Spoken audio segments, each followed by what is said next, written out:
Good afternoon. मेरी आवाज आ रही है? मेरी आवाज आ रही है आप लोगों को? मेरी आवाज आ रही है आप लोगों को? मैं सुनाई दे रहा हूं, दिखाई दे रहा हूं?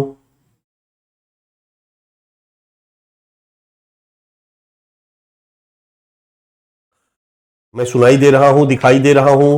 आप एक बार लिखें, ऑल क्लियर। जय Hind.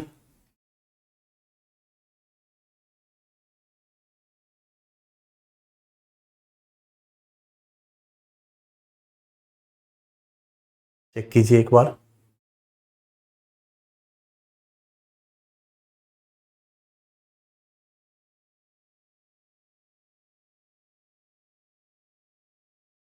All clear, all clear, all clear. जय भीम, जय भारत। कैसा रहा आप लोगों का होली? छुट्टी कैसी बीती? होली के पहले हैप्पी होली आप लोगों को, होली के बाद हैप्पी होली आप लोगों को।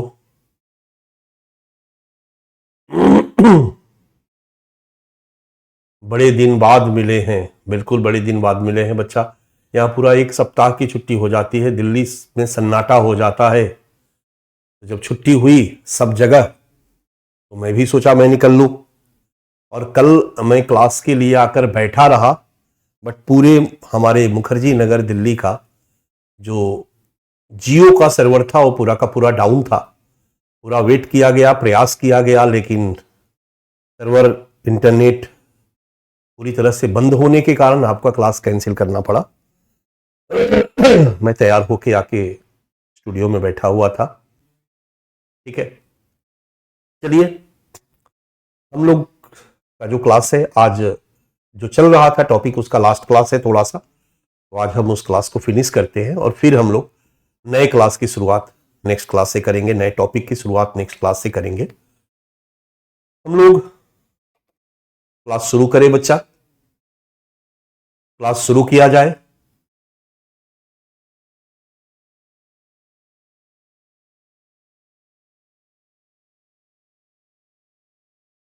इस क्लास का आपको पीडीएफ मिल चुका है बच्चा? इस क्लास का पीडीएफ मिला है या नहीं मिला है? आतंकवाद पे पीडीएफ आपका मिला है या नहीं मिला है? अंतर्राष्ट्रीय स्तर पर किए गए प्रयास का भी पीडीएफ मिल चुका है आपका? मिल चुका है? यस लिखिए। मिल चुका है, मिल गया है, मिल गया है। यस लिखिए, यस लिखिए, यस लिखिए। ओके,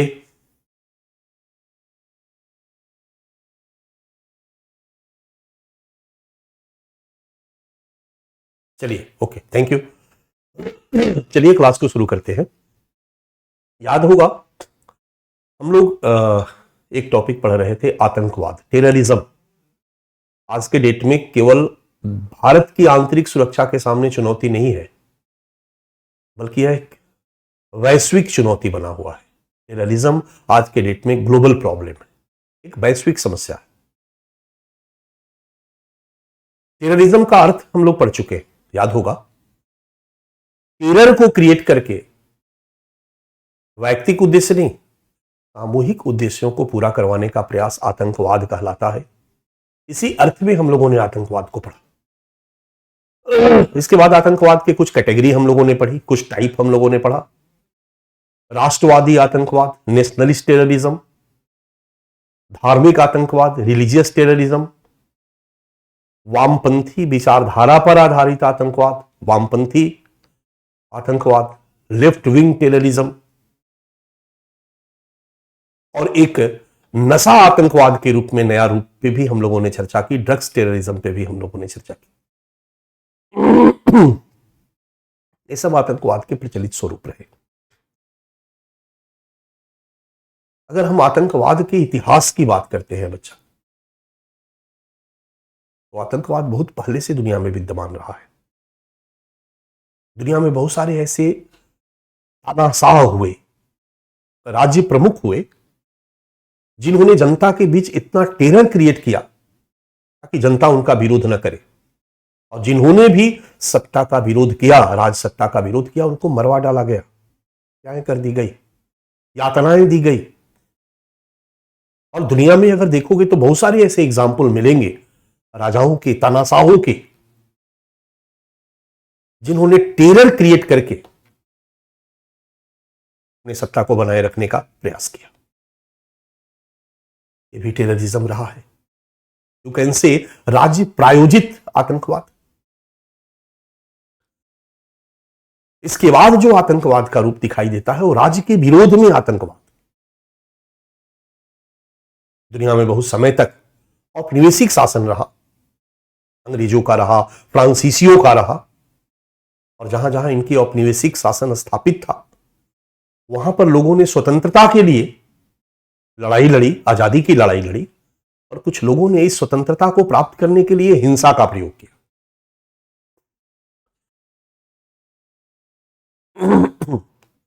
सरकार की नजर में वे भी आतंकवादी थे। अंग्रेज सरकार की नजर में भगत सिंह भी आतंकवादी थे, या श्रीलंका की गवर्नमेंट के नजर में प्रभाकरन लिट्टे का प्रमुख था, वो भी आतंकवादी था। नॉर्थ ईस्ट पे क्लास आप कर चुके हैं, मीजोलैंड की मांग करने वाला लाल डेंगा भी भारत सरकार के नजर में आतंकवादी था। लेकिन अगर मीजोलैंड देश बन जाता तो लाल डेंगा की तस्वीर ऊपर चिपकाई जाती। वो राष्ट्रवादी, राष्ट्रभक्त, क्रांतिकारी का।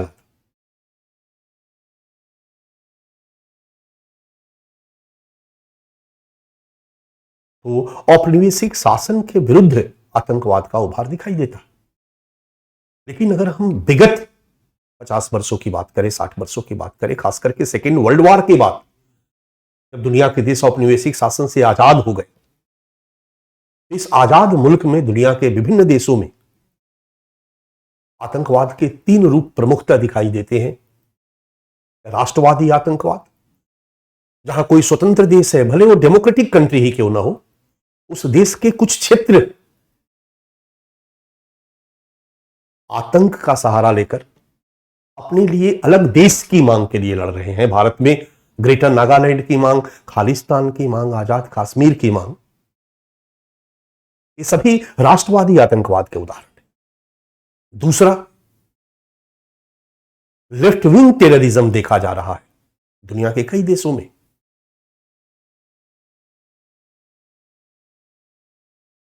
वामपंथी विचारधारा पर आधारित, आर्थिक विषमता के विरोध में, पूंजीवाद के विरोध में, पूंजीवादी इस व्यवस्था के विरोध में, पूरी व्यवस्था में परिवर्तन लाने के लिए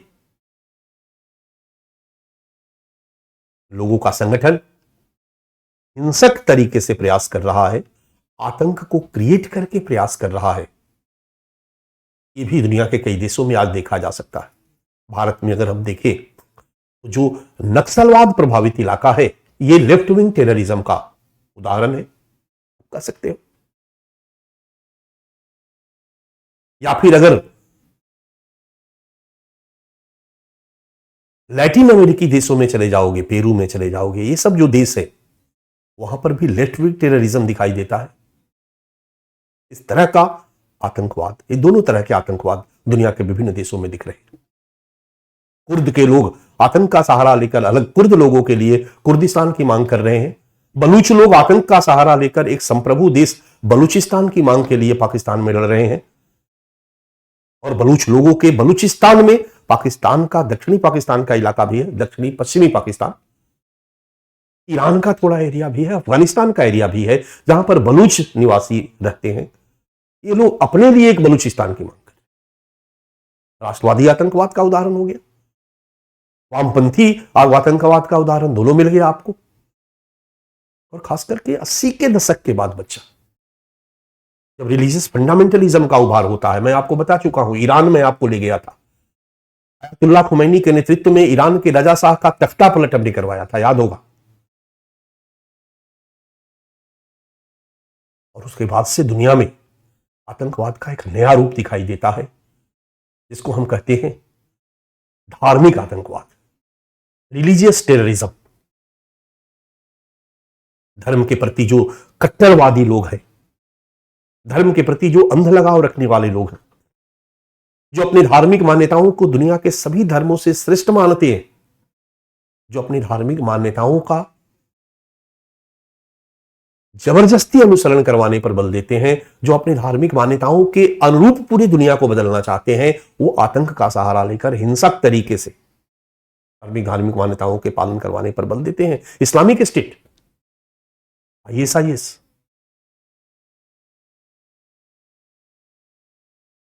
ये 80 के बाद उभर कर सामने आया, यानी 1980 के बाद, सेकेंड वर्ल्ड वॉर के बाद जो आधुनिक संदर्भ में टेररिज्म है दुनिया के देशों में, दो टेररिज्म का टाइप उभर कर सामने आया, राष्ट्रवादी आतंकवाद और वामपंथी आतंकवाद। 1980 के बाद दुनिया के देशों में एक नया आतंकवाद उभर कर सामने आया, धार्मिक आतंकवाद, रिलीजियस टेररिज्म, और माना जाता है कि यह सबसे खतरनाक है, रिलीजियस टेररिज्म।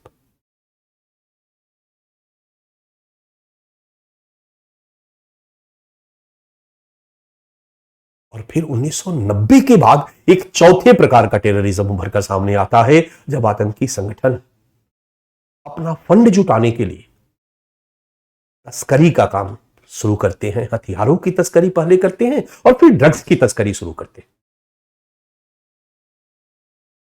अफगानिस्तान अफीम उत्पादकों में प्रमुख है, और उधर म्यांमार, लाओस, वियतनाम, वो जो कंट्री है वो अफीम उत्पादकों में प्रमुख है।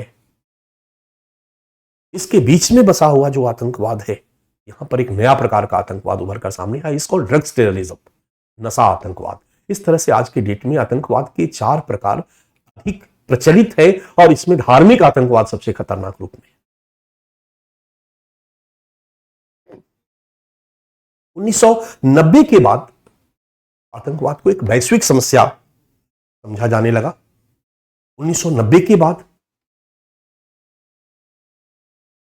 यूनाइटेड नेशन के नेतृत्व में, संयुक्त राष्ट्र के नेतृत्व में दुनिया के देशों ने आतंकवाद को एक वैश्विक समस्या के रूप में चिन्हित किया, और आतंकवाद के उन्मूलन के लिए वैश्विक स्तर पर प्रयास शुरू हुआ, अंतरराष्ट्रीय स्तर पर प्रयास शुरू 90 के बाद।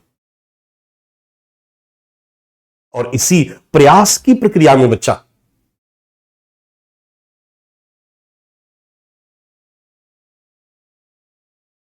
2001 में अमेरिका में आतंकी हमला होता है, जो विश्व का सबसे बड़ा आतंकी हमला माना जाता है, और पीड़ित कौन? अमेरिका। और फिर अमेरिका आतंकवाद के विरुद्ध एक अभियान शुरू करता है, वॉर ऑन टेरर, आतंकवाद के विरुद्ध युद्ध का ऐलान करता है। उसके बाद से आतंकवाद को खत्म करने के लिए, आतंकवाद की समस्या के समाधान के लिए अंतरराष्ट्रीय स्तर पर प्रयास और बढ़ जाता है। इसके बाद विभिन्न मंचों पर, क्योंकि धीरे धीरे धीरे धीरे ये फैलता जा रहा है, फ्रांस, यूरोपीय देशों में फैला, फ्रांस में बम विस्फोट,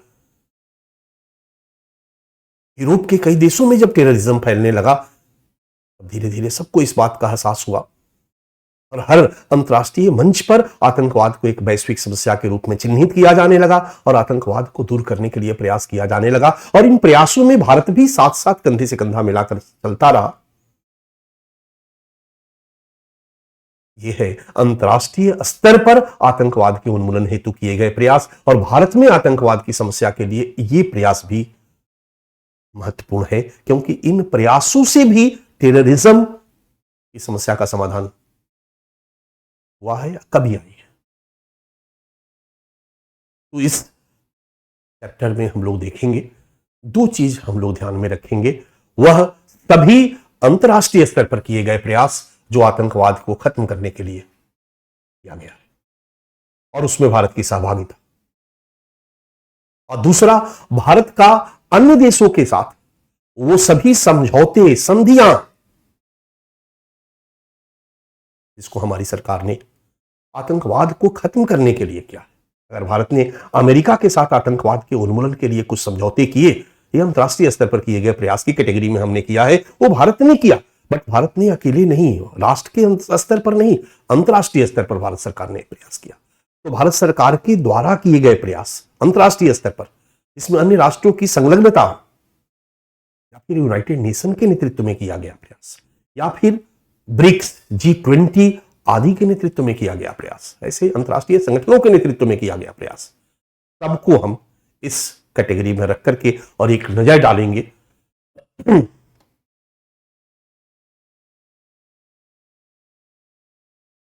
मैंने पहले भी कहा था बच्चा कि आतंकवाद की शुरुआत के दशक में अमेरिका प्रायोजित आतंकवाद के रूप में हुआ। उस समय शीत युद्ध से पूरा विश्व गुजर रहा था। विश्व के एक पोल को लीड कर रहा था अमेरिका, दूसरे पोल को लीड कर रहा था रूस, यूएसएसआर, सोवियत संघ। और कैसे अफ्रीका में खाड़ी देशों में अमेरिका के नेतृत्व में पूरे यूरोप के देश और सोवियत संघ अपने वर्चस्व को स्थापित करने के लिए प्रयासरत थे। और इसी वर्चस्व को स्थापित करने के क्रम में आतंकवाद का उभार दिखाई देता। हमने आपको दिखाया कि कैसे अफगानिस्तान में रूस को वहां से हटाने के लिए, रूस के पांव को उखाड़ने के लिए अमेरिका ने पाकिस्तान के कंधे पर बंदूक रखकर चलाई आतंकवाद के रूप में। पाकिस्तान के माध्यम से अमेरिका ने फंडिंग की। अफगानिस्तान में ढेर सारे आतंकी संगठनों का उद्भव हुआ। हरकतुल जिहाद अल इस्लामी, लश्कर तैयबा, इन आतंकी संगठनों और उद्भव की कहानी हम पहले पढ़ चुके हैं। बाद में यही संगठन इधर भी ब्रांच खोल के अपना काम शुरू कर दिए। ये सब वहीं पर आए। पानी नेटवर्क सबसे पहला आतंकी संगठन जो अमेरिका के सहयोग से अफगानिस्तान में शुरू किया गया, सरकार के विरुद्ध आतंकी हमले को अंजाम देना ताकि रूस को वहां से भागने पर विवश कर दिया जाए। तालिबान, 1988 में तालिबान आता है, इसको भी अमेरिका से फंडिंग होती है। अल-कायदा 1988 में अल-कायदा आता है, सॉरी, तालिबान 1994 में आता है। मुल्ला उमर तालिबान के नेता होते हैं। 96 में तालिबान पूरे अफगानिस्तान पर कब्जा कर लेता है। तालिबान की सरकार आती है, 4 साल तालिबान की सरकार वहां रहती है मुल्ला उमर के नेतृत्व में। लेकिन 90 तक आते आते जब सोवियत संघ का विखंडन हो जाता है, सोवियत संघ ऑलरेडी अफगानिस्तान से वापस हो जाता है। शीत युद्ध में विजेता एक बचता है, अमेरिका, 90 के दशक में। तो अमेरिका इन आतंकी संगठनों की फंडिंग बंद कर देता है। और जब आतंकी संगठनों की फंडिंग बंद हो जाती है, आतंकी संगठनों को जो अफगानिस्तान बेस्ड टेररिस्ट ऑर्गेनाइजेशन थे, अमेरिका द्वारा जब फंडिंग बंद होती है तो इनको पैसे की समस्या आती है। और जब इनको पैसे की समस्या आती है तो शुरू करते हैं तस्करी। पहला तस्करी हथियारों की, क्योंकि जब अमेरिका, रूस, जब सोवियत संघ या रूस अफगानिस्तान छोड़कर गया 1989 में, तो ढेर सारे हथियार छोड़कर गया और उन्हीं हथियारों की तस्करी करना शुरू किया इन आतंकी संगठनों ने। पहला पॉइंट। और बाद में इन आतंकी संगठनों ने फंड जनरेट करने के लिए ड्रग्स की तस्करी करना शुरू किया। यहीं से ड्रग्स टेररिज्म आता है। और चूंकि अब अमेरिका फंडिंग नहीं कर रहा, अमेरिका को अब आतंकवाद से कोई बहुत ज्यादा इंटरेस्ट नहीं रह गया, तो अब आतंकवाद विरोधी अभियान में अमेरिका लग गया। इसलिए 90 के दशक में आप देखोगे कि यूनाइटेड नेशन, चूंकि यूनाइटेड नेशन में डोमिनेंसी अमेरिका की रही है और बाकी उसके सहयोगी देशों की रही है, फ्रांस की रही है, इंग्लैंड की रही है, यूनाइटेड नेशन के नेतृत्व में आतंकवाद के विरुद्ध प्रयास दिखाई देता, वैश्विक स्तर पर प्रयास दिखाई देता। और जब 2001 में अमेरिका में आतंकी हमला होता है तो यह प्रयास और तीव्र हो जाता है। बट इन प्रयासों के बावजूद आज भी कहीं ना कहीं आतंकवाद की समस्या में दुनिया के कई ऐसे देश इन्वॉल्व हैं जो अपने स्वार्थों को सिद्ध करने के लिए आतंकवाद को कहीं ना कहीं समर्थन देते हैं। कोई किसी देश में दे रहा, कोई किसी देश में दे रहा। पाकिस्तान भारत में आतंकवाद को प्रसारित करने में सपोर्ट कर रहा और चाइना अपने हितों के लिए पाकिस्तान के साथ खड़ा है। मसूद अजहर की बारी आई, जब भी उनको आतंकी घोषित करने, उनके संगठन को आतंकी संगठन घोषित करने के नाम पर यूएन में जब प्रस्ताव लाया गया तो चाइना ने 2-2 बार उस प्रस्ताव पर अपना वीटो लगा करके उस प्रस्ताव को खारिज करवा दिया। जैसे मोहम्मद, इस तरीके से विश्व के देश भी कहीं ना कहीं अपने हितों को सिद्ध करने के लिए, सऊदी अरबिया इस्लामिक स्टेट को सपोर्ट करती रही, सुन्नी बेस्ड टेररिस्ट ऑर्गेनाइजेशन था और सुन्नी को रिप्रेजेंट सऊदी अरबिया कर रहा था। ये पश्चिम एशिया का समीकरण है।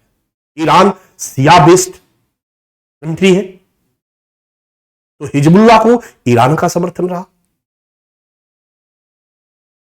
और इस कारण से हुती विद्रोहियों को ईरान का समर्थन रहा और हुती यमन की सरकार की नजर में आतंकवादी रहे। भले आप राष्ट्रवादी आतंकवादी कर सकते हो। इस तरह की कहानी रही और आज भी लोग किसी न किसी रूप में कई देश अपने हितों को सिद्ध करने के लिए आतंकवाद का समर्थन कर रहे हैं। इसलिए आपने देखा होगा, हम लोग जब सामाजिक न्याय पढ़ रहे थे, मैंने सहस्त्राब्दिक विकास लक्ष्य की चर्चा की थी, जो यूनाइटेड नेशन के नेतृत्व में 2000 से 2015 के लिए यूनाइटेड नेशन के नेतृत्व में विश्व के देशों ने निर्धारित किया था। उसमें भी विश्व शांति पर बल दिया गया था। और 2015 से 2030 तक के लिए जो सतत विकास लक्ष्य एसडीजी निर्धारित किया गया, उसमें भी विश्व शांति एक प्रमुख लक्ष्य है। और अंतरराष्ट्रीय सहयोग के बिना इसका समाधान नहीं है। आतंकवाद पे प्रश्न पूछा जाता है कि आतंकवाद एक ऐसी समस्या है, एक एसेंस बता दे रहा हूं, पूछा गया है, एक ऐसी समस्या है जिसका समाधान वैश्विक सहयोग के बिना संभव नहीं। इस तरह के अगर प्रश्न पूछा जाए, आतंकवाद के उन्मूलन की दिशा में वैश्विक स्तर पर किए गए प्रयासों की चर्चा कीजिए, तो थोड़ा सा यहां से कंटेंट आपको उठाना पड़ेगा। तो आइए देखते हैं कि अंतरराष्ट्रीय स्तर पर क्या क्या प्रमुख प्रयास किए गए, उसकी एक चर्चा हम लोग एक नजर डालते हैं। सबसे पहले A section, B section, C section, D section में हमने इसको बांट दिया है। संयुक्त राष्ट्र संघ के नेतृत्व में किए गए प्रयास की चर्चा करते हैं। यूएन के नेतृत्व में यूनाइटेड नेशन के द्वारा किए गए प्रयास।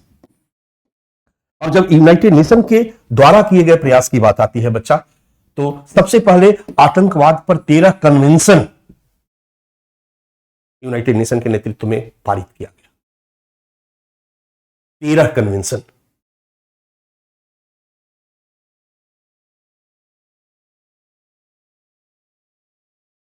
और 14वां कन्वेंशन प्रस्तावित है और वो कन्वेंशन भारत ने प्रस्तावित किया। अब सारा 13 कन्वेंशन हम चर्चा नहीं करेंगे, लेकिन कुछ कन्वेंशन की हम चर्चा कर सकते हैं। जैसे 11वां कन्वेंशन, प्रमुख यूएन कन्वेंशन, 1999 में 11th कन्वेंशन, 1907 में 11th कन्वेंशन लाया गया। International Convention for the Suppression of terrorist bombing, जो आतंकी बम विस्फोट करते थे उसको रोकने के लिए कन्वेंशन लाया गया। 1999 में 12वां International Convention for the Suppression of the Financing of Terrorism. 1999 तक जाते जाते विश्व के देशों ने ऐसा महसूस किया कि आतंकवाद को खत्म करना है तो उसके जो फंडिंग है, जो फाइनेंसिंग है, उसको ब्लॉक किया। क्या क्या तरीके हो सकते हैं? तरीका नंबर 1 कि आतंकी संगठन फटाफट घोषित कर दिया जाए यूनाइटेड नेशन के द्वारा प्रस्ताव पारित करके। दुनिया के सभी देश प्रस्ताव पारित करके उस संगठन को आतंकी संगठन घोषित करें और उस संगठन के नाम पर जो भी पैसा फंड बैंक में जमा किया गया उसको सीज कर दिया जाए। अब जहां जहां उस संगठन का पैसा होगा वो पैसा सीज हो गया। इसके बाद जो जो देश ऐसे संगठन को सपोर्ट कर रहे हैं, पैसा दे रहे हैं, उन क्रिया को भी अपराध घोषित किया जाए कि ऐसे देश उनको सपोर्ट न कर सके। तो विभिन्न तरीकों से आतंकी संगठनों को मिलने वाले फंड को ब्लॉक करने का प्रयास पर बल दिया गया कि जब तक फाइनेंस पर ब्लॉक नहीं किया जाएगा, नहीं रोका जाएगा, तब तक आतंकवाद को रोकना मुश्किल है। 1999 में UN convention, international Convention for the Suppression of the Financing of terrorism के लिए यूनाइटेड नेशन ने कन्वेंशन पारित किया और फिर विश्व के देश ने इसको रोकने के लिए प्रयास शुरू कर दिया। इसके बाद 2005 तक आते आते एक नया डर सताने लगा। और नया डर सताने के पीछे का कारण यही था बच्चा कि अगर आतंकी संगठन के हाथ में एटम बम आ जाए तो क्या होगा। एक आदमी, नाटा सा, मोटा सा, छोटा सा, किम योंग जोंग, नाम सुना होगा आपने, नॉर्थ कोरिया का एक आदमी है, नाटा, मोटा, छोटा, और पूरे दुनिया को डराता रहता है। उसके पास न्यूक्लियर पावर है, कहता है दबा देंगे, दबाए कि पूरा देश तबाह।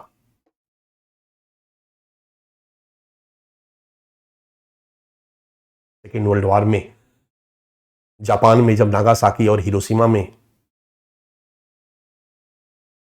एटम बम गिराया गया तो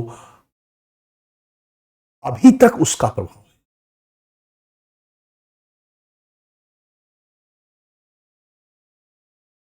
स्वस्थ लोग पैदा नहीं होते, कहीं ना कहीं उनमें कुछ ना कुछ प्रॉब्लम होता है, लंबे समय तक इसका प्रभाव रहता। पूरा तहस नहस हो गया नागासाकी और हिरोशिमा। एटम बम बनाकर न्यूक्लियर पावर से लैस होकर के दुनिया के देश आज दुनिया के अन्य देशों पर दबंगई भले दिखाते हो। हमारे भारत ने भी अटल बिहारी वाजपेयी के काल में इंडिया को न्यूक्लियर पावर के रूप में स्टैब्लिश कर दिया।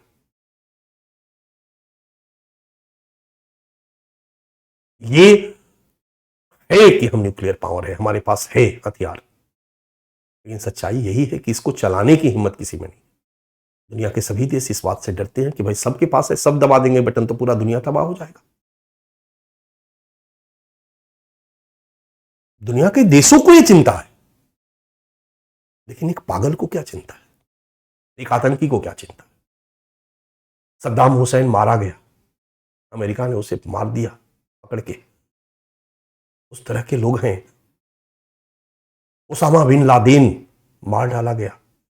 ऐसे जो लोग हैं, बगदादी, वो बकर बगदादी मार डाला गया। ऐसे लोगों के हाथ में न्यूक्लियर पावर आए तो बटन दबाने में उनको 2 मिनट नहीं लगेगा बच्चा। यूनाइटेड नेशन के नेतृत्व में दुनिया के देश इस बात पर चिंता करने लगे कि अगर इन आतंकी संगठनों के हाथ में न्यूक्लियर पावर आए तो क्या। आज सबसे बड़ी चिंता है हमारे दुनिया के देशों को, जिस तरीके से तालिबान ने अफगानिस्तान पर कब्जा कर लिया, थैंक्स कि अफगानिस्तान में न्यूक्लियर पावर नहीं। अदरवाइज तालिबान आतंकी संगठन के हाथों में अगर अफगानिस्तान में न्यूक्लियर पावर होता और वो उसके कंट्रोल में होता तो अमेरिका को हड़काता, दबा देंगे, हम तो डूबेंगे सनम, तुम्हें भी ले डूबेंगे। लेकिन पाकिस्तान तो एक न्यूक्लियर पावर देश है।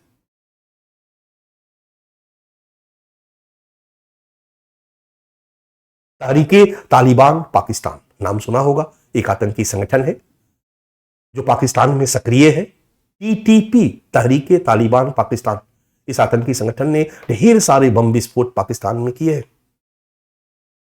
अब वो तेजी से अपना पैर फैला रहा है। कहा जा रहा है कि तालिबान और ये दोनों एक दूसरे को सपोर्ट कर रहे हैं, बीच में दोनों एक दूसरे के दुश्मन थे। अगर पाकिस्तान भी इसी तरीके से तालिबान के अंदाज में आतंकियों के हाथ में चला गया तो आतंकियों के हाथ में पाकिस्तान नहीं जाएगा, पाकिस्तान का पूरा न्यूक्लियर पावर जाएगा। और जब आतंकियों के हाथ में पावर आएगा तब फिर ये विश्व को अपने इशारों पर नचाएंगे। ये तो सुसाइडल बम तैयार करते। 2005 में ही इस पर चिंता व्यक्त की गई विश्व के देशों द्वारा और 13th international Convention for the Suppression of acts of nuclear terrorism, United nation के नेतृत्व में इस कन्वेंशन में विश्व के देश शामिल हुए। उन्होंने चिंता व्यक्त की और इसको रोकने के लिए तरीकों पर काम करना शुरू किया गया। और फिर एक 14वां comprehensive convention on international terrorism, comprehensive convention on international terrorism Bharat ने प्रस्तावित किया। अभी तक इस पर विश्व के देश यूनाइटेड नेशन के नेतृत्व में सहमति नहीं बना पाए हैं। आप अक्सर देखते होंगे हमारे प्रधानमंत्री महोदय बार बार कहते हैं कि सीसीआईटी पर सहमति बनाई जाए।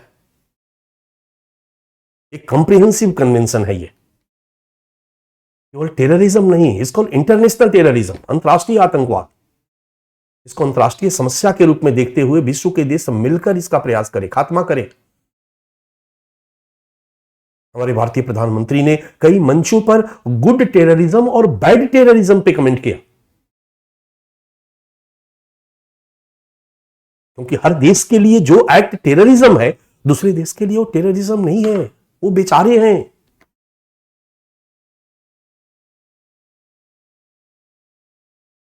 अगर रोहिंग्या म्यांमार में हिंसा करते हैं, हिंसक तरीके से अपनी बात मनवाने का प्रयास करते हैं, म्यांमार की सेना उनको उनके ऊपर अत्याचार करती है और वो हिंसक तरीके से विरोध करते हैं। बड़ा ये कंफ्यूजिंग चीज है। वो अपने लिए अपने अधिकारों की मांग करते हैं हिंसक तरीके से। म्यांमार की सरकार कहेगी कि टेररिस्ट ऑर्गेनाइजेशन है, वो अपने कानून के तहत उनको आतंकी संगठन घोषित करेगी।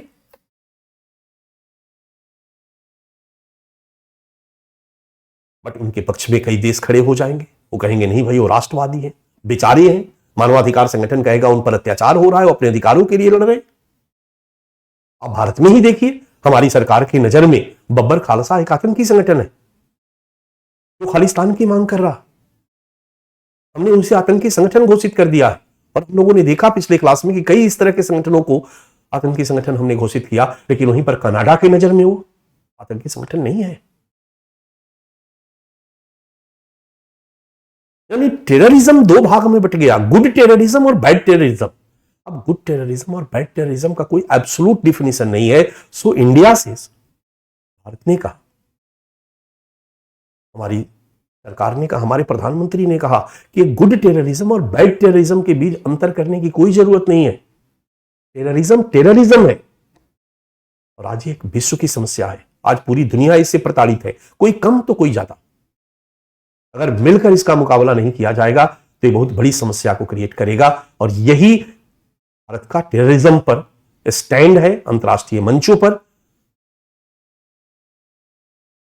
2016 के बाद हम लोगों ने देखा कि भारत आतंकवाद का विरोध करता था। 2016 के बाद भारत का राग बदल गया। मैंने आपको याद दिलाया था कि 2016 में 29 सितंबर 2016, याद करो, 18 सितंबर 2016 को उड़ी हमला होता है, उड़ी अटैक होता है और 29 सितंबर 2016 को सर्जिकल स्ट्राइक हम करते हैं। और फिर ब्रिक्स का शिखर सम्मेलन होता है। उस शिखर सम्मेलन में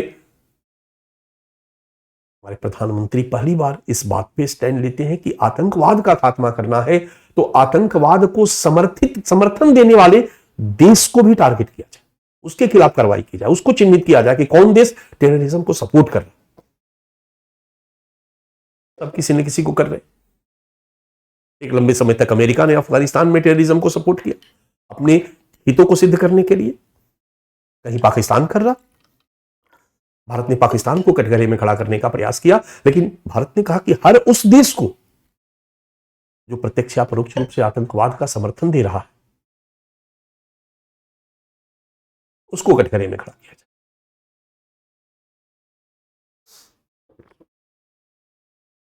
मानवता के नाम पर अगर अमेरिका पाकिस्तान को 500 करोड़ रुपया देता है और पाकिस्तान गवर्नमेंट उस 500 करोड़ रुपए का उपयोग आतंकी घटनाओं को अंजाम देने में, आतंकियों को सपोर्ट करने में खर्च करती है, तो ये पैसे का दुरुपयोग है और अमेरिका को ऐसे देशों को आर्थिक सहायता देना बंद कर देना चाहिए।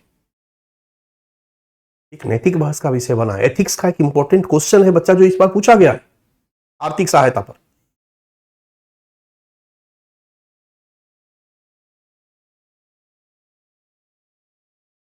तो ये यूएन के नेतृत्व में अब हम आतंकवाद को खत्म करने के लिए अलग अलग कन्वेंशन हम लोगों ने आयोजित किया। इसके बाद यूएन के नेतृत्व में एक दूसरा प्रयास दिखाई देता है 2001 में।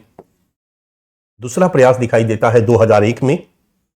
United Nation Counter Terrorism Committee UNCTC का गठन 2001 में किया जाता है। यूनाइटेड नेशन के कई विंग है ना, उस विंग में भारत भी उसका सदस्य है और यूएनसीटीसी 2001 के रिजोल्यूशन को 2022 में पुनः दोहराया जाता है। यूनाइटेड नेशन के एक विंग के रूप में यह गठन किया गया। 2001 में ऐसा महसूस किया गया और हुआ कि नहीं, यूनाइटेड नेशन का यह विंग आतंकवाद के खात्मा के लिए काम करेगा। आतंकवाद की समस्या पर कुछ भी इस विंग के द्वारा किया जाएगा। इसके जो कार्य हैं वो मैंने दे दिया है। पहला, आतंकी समूहों के वित्तीय समर्थन को रोकना और उन्हें हतोत्साहित करना यूनाइटेड नेशन के इस विंग का, इस अंग का, इस घटक का काम है। दूसरा, आतंकी समूहों के वित्तीय समर्थन को अपराध घोषित करना। एक तो वित्तीय समर्थन को रोकना, दूसरा अगर कोई देश वित्तीय समर्थन दे रहा है तो उसको अपराध घोषित करना।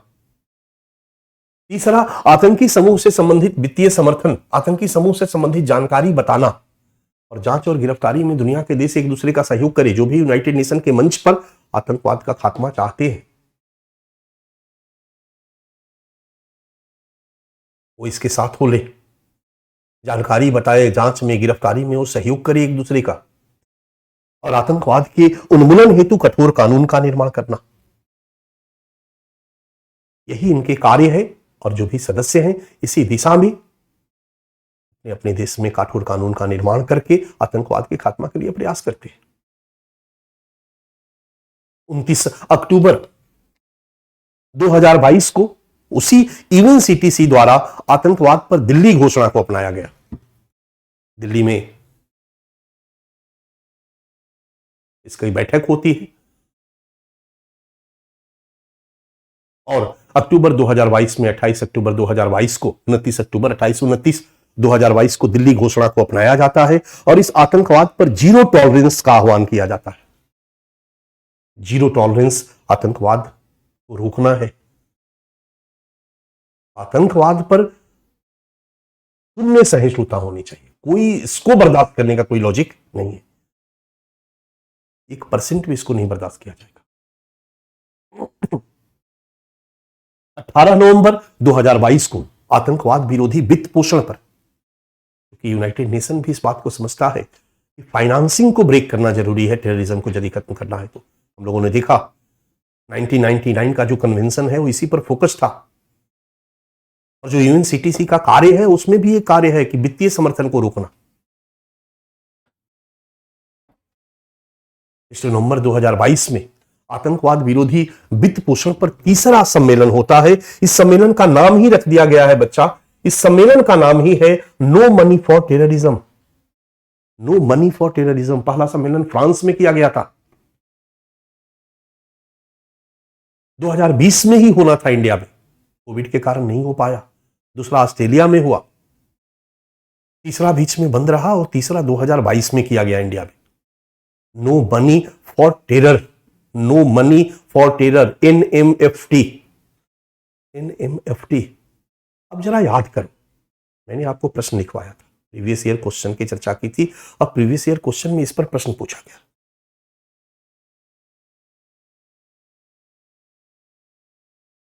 अमित शाह जी से, गृह मंत्री जी से जोड़ करके, भारत सरकार के स्टैंड से जोड़ करके नो मनी फॉर टेरर सम्मेलन 72 देश इसमें शामिल हुए, भारत में आयोजित किया गया और भारत द्वारा जो खतरे चिन्हित किए गए इस सम्मेलन में, भारत ने इस सम्मेलन में 5 खतरे को चिन्हित किया बच्चा। 5 चीजों के प्रति, 5 खतरों के प्रति 72 देशों, पूरे विश्व के ध्यान को आकर्षित किया। पहला खतरा अफगानिस्तान में आतंकी संगठनों ने सत्ता को परिवर्तित कर दिया। यूनाइटेड नेशन के नेतृत्व में पूरी दुनिया के देश, दुनिया के हर देश में डेमोक्रेसी को सपोर्ट करेंगे और डेमोक्रेसी को खत्म करने वाली जितनी भी शक्तियां हैं जो गलत तरीके से मानवाधिकारों का हनन करती है, यूनाइटेड नेशन के नेतृत्व में देश वहां पर मानवाधिकार स्थापित करने, डेमोक्रेसी को स्थापित करने का प्रयास करते हैं। यूनाइटेड नेशन के नेतृत्व में आपको पता होगा विश्व के देश अपनी सेना भेजते हैं और ऐसे कहीं देशों में जहां कुछ आतंकी संगठन कब्जा करने का प्रयास करते हैं और सैनिक जाकर उनको रोकते हैं। लेकिन देखते देखते एक आतंकी संगठन में, जिसको यूनाइटेड नेशन ने भी आतंकी संगठन घोषित कर रखा था, तालिबान, अफगानिस्तान पर कब्जा कर लेता, अफगानिस्तान की सत्ता पर कब्जा कर लेता। कई देश समर्थन दे देते और आतंकियों के हाथ में वहां सत्ता आ जाती। भारत सरकार ने कहा नो मनी फॉर टेरर में यह सबसे बड़ा खतरा, क्योंकि अगर ये चीज रही तो पूरी दुनिया में एक नया ट्रेंड होगा जहां हर आतंकी संगठन अपनी शक्ति को बढ़ा करके, हथियारों से लैस होकर के सरकार पर कब्जा करने का प्रयास करेगा। और हर जगह पर हो ही रहा है। ISI का सुनते होंगे, सीरिया में इस शहर पर कब्जा, इस शहर पर कब्जा, इराक में इस शहर पर कब्जा, इस शहर पर कब्जा। फिर सरकार के सत्ता के सैनिकों ने उसको वहां कब्जे से हटाया। युद्ध की स्थिति है, गृह युद्ध की स्थिति है। हमारी सरकार ने पहला खतरा जो चिन्हित किया वो था अफगानिस्तान में सत्ता बढ़ता परिवर्तन और आईएसआई तथा अल कायदा का बढ़ता प्रभाव। इस्लामिक स्टेट और अल कायदा। ओसामा बिन लादेन के नेतृत्व में गठित अल कायदा, 1988 में गठित अल कायदा। ओसामा बिन लादेन सऊदी अरब का रहने वाला था। सुन्नी फंडामेंटलिज्म पर आधारित अल कायदा और इस्लामिक स्टेट दोनों का प्रभाव लगातार अफगानिस्तान में बढ़ रहा है। ये दुनिया के सामने एक बहुत बड़ा खतरा है जो आतंकवाद से संबंधित है। दुनिया के देशों को इस पर सोचना होगा। भारत ने दूसरा जो पॉइंट हाईलाइट किया वो था आतंकियों के सुरक्षित ठिकानों का पर्दाफाश। आज दुनिया के कई देश हैं जहां पर आतंकी सुरक्षित ठिकाना बनाए हुए हैं। ऐसे ठिकानों की पहचान की जाए और ऐसे ठिकानों को हतोत्साहित किया जाए। आतंकवाद समर्थक देश, इसको तीसरे नंबर पर रख सकते हो। दुनिया के कई देश हैं, पाकिस्तान भारत के लिए तो सबसे बड़ा पाकिस्तान है, जो आतंकवाद को सपोर्ट कर रहे हैं। अपने देश में आतंकी संगठनों को पनाह दिए हुए हैं। अपने देश में आतंकी संगठन जो है उनके देश में बड़े बड़े आतंकियों का ट्रेनिंग सेंटर चला रहे हैं। वहां पर ट्रेंड कर रहे हैं आतंकियों को और हथियार पकड़ा करके दूसरे देश में आतंकी घटनाओं को अंजाम देने के लिए भेज रहे हैं। ऐसे देशों की पहचान की जाए और ऐसे देशों को उसके कृत्य से रोका जाए। और चौथा है आतंकियों द्वारा नई टेक्नोलॉजी का प्रयोग। सोशल मीडिया, आज सोशल मीडिया की भूमिका आतंकवाद में बहुत तेजी से बढ़ी है बच्चा। डार्क नेट, क्रिप्टो करेंसी, सब टेक्नोलॉजी में आप पढ़ोगे। इंटरनेट, सोशल मीडिया, कहा जाता है कि बगदादी की टीम जो है वो सोशल मीडिया पर काफी एक्टिव रही और वो सोशल मीडिया के माध्यम से ही आईएसआईएस का सदस्य बना लेते थे। सोशल मीडिया पर बगदादी का जब भाषण कोई सुनता था तो धर्म के प्रति अंध लगाव महसूस करता था, वो आतंकी बन जाता था। बगदादी के इशारे पर काम करने के लिए, आईएसआईएस के लिए काम करने के लिए तैयार हो जाता था। भारत ने इसको भी चिन्हित किया कि आतंकी संगठन भी अब नई टेक्नोलॉजी को यूज कर रहे हैं, उसका मुकाबला भी करना होगा। और पांचवा जो सबसे प्रमुख है आज के डेट में, आतंकवाद और संगठित अपराध में संबंध। संगठित अपराधी वो होता है जो पैसे के लिए अपराध करता है। आतंकवादी संगठन किसी सामूहिक उद्देश्यों को प्राप्त करने के लिए हिंसा करते हैं, आतंक फैलाते हैं, राइट। आतंकवाद और संगठित अपराधी एक साथ इसलिए आ गए क्योंकि आतंकी संगठनों को भी पैसे की जरूरत महसूस हुई। उनको लगा कि अगर संगठित अपराधियों से सांठगांठ करेंगे तो कहीं ना कहीं हमारा सोर्स, पैसे का सोर्स जनरेट हो जाएगा और पैसा कमाएंगे तो हमें आतंकी संगठनों को चलाना आसान हो जाएगा। और 1990 के बाद इसी उद्देश्य, इसी आवश्यकता ने आतंकवाद और ऑर्गेनाइज क्राइम को एक दूसरे के साथ नजदीक लाया। दोनों एक दूसरे से जुड़ गए। ये आपका टॉपिक है, सिलेबस है, अगले टॉपिक में पढ़ेंगे हम लोग। आतंकवाद और संगठित अपराधों में जब संबंध बना, ये दोनों और मजबूत हो गए। और ये जो दोनों और जो मजबूत हुए, ये दुनिया के लिए बहुत बड़ा खतरा है। भारत ने अपने इस 2022 के सम्मेलन में, नो मनी फॉर टेरर के सम्मेलन में, इस बात को भी चिन्हित किया। इसके बाद आतंकवाद को रोकने के लिए संगठित अंतर्राष्ट्रीय प्रयासों में इंटरपोल भी है। 195 देश इसके सदस्य हैं। हालांकि अंग्रेजी शासनकाल से ही, पहले से ही, मतलब 1936 वगैरह से चला आ रहा था अलग नाम से, बट 1956 में इंटरपोल के नाम से ऑर्गेनाइज किया गया। इंटरपोल मतलब इंटरनेशनल पुलिस। आज कहिए तो विश्व का अंतर्राष्ट्रीय स्तर पर यही एक पुलिस संगठन है।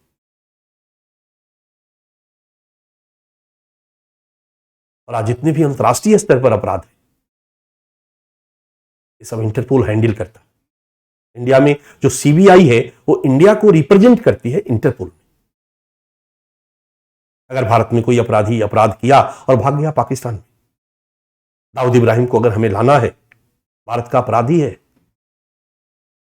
भारत के कोर्ट में उस पर केस चलना है, एफआईआर दर्ज है, तो है दुनिया के अन्य देशों में, तो भारत की पुलिस तो वहां पकड़ के नहीं लाएगी। तो उसको पकड़ना होगा तो हम इंटरपोल के पास जाएंगे।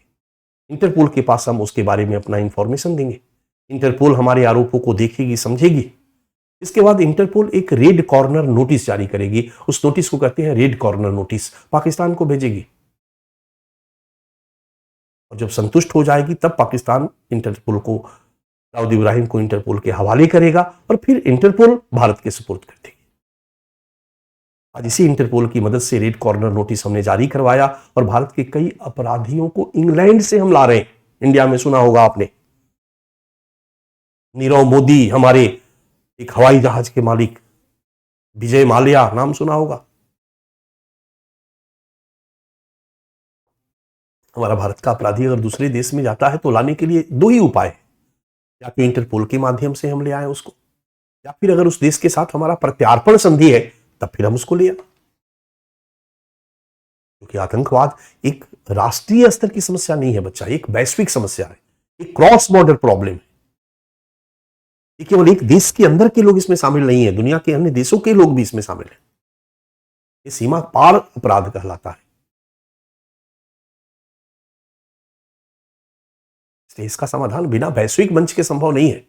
Interpole, United Nation, United Nation में क्या क्या किया गया, नो मनी फॉर टेरर तक 2022 तक, लास्ट 2022 तक हम आ गए। मेन बी इंटरपोल, सी FATF, financial action task force. Financial action task force ये 1989 से 2001 के बीच में ऑर्गेनाइज किया गया बच्चा, और इसका एक ही उद्देश्य है, पूरे दुनिया के जो फाइनेंशियल एक्टिविटीज है, इसमें इलीगल एक्टिविटीज भी है, उस पर नजर रखना। आज के डेट में आतंकवाद के खात्मा के लिए ये संगठन काफी महत्वपूर्ण है, एक फोर्स काफी महत्वपूर्ण माना जाता है, फाइनेंशियल एक्शन टास्क फोर्स। वो हर देश की फाइनेंशियल एक्टिविटीज पर नजर रखता है, और अगर वहां से टेररिज्म को अगर कोई फंडिंग होता है तो इसको रोकने का प्रयास करता है। ये भी एक प्रयास है आतंकवाद के फाइनेंशियल सपोर्ट को रोकने के लिए। इसके बाद हम लोगों ने कुछ अंतर्राष्ट्रीय समझौता भी किया भारत सरकार ने। इसमें हम पहला समझौता की चर्चा कर सकते हैं। 23 जुलाई 2010 Bharat America counter terrorism cooperation initiative agreement, एक बहुत इंपॉर्टेंट एग्रीमेंट है। इसके बाद 2016 में भी किया, फिर हमने बीच बीच में किया, पर 2010 और 2016 का इंपॉर्टेंट है। हमने 16 की चर्चा नहीं की, 10 की चर्चा कर दी है, क्योंकि उसी में लगभग 16 वाला बात भी शामिल है।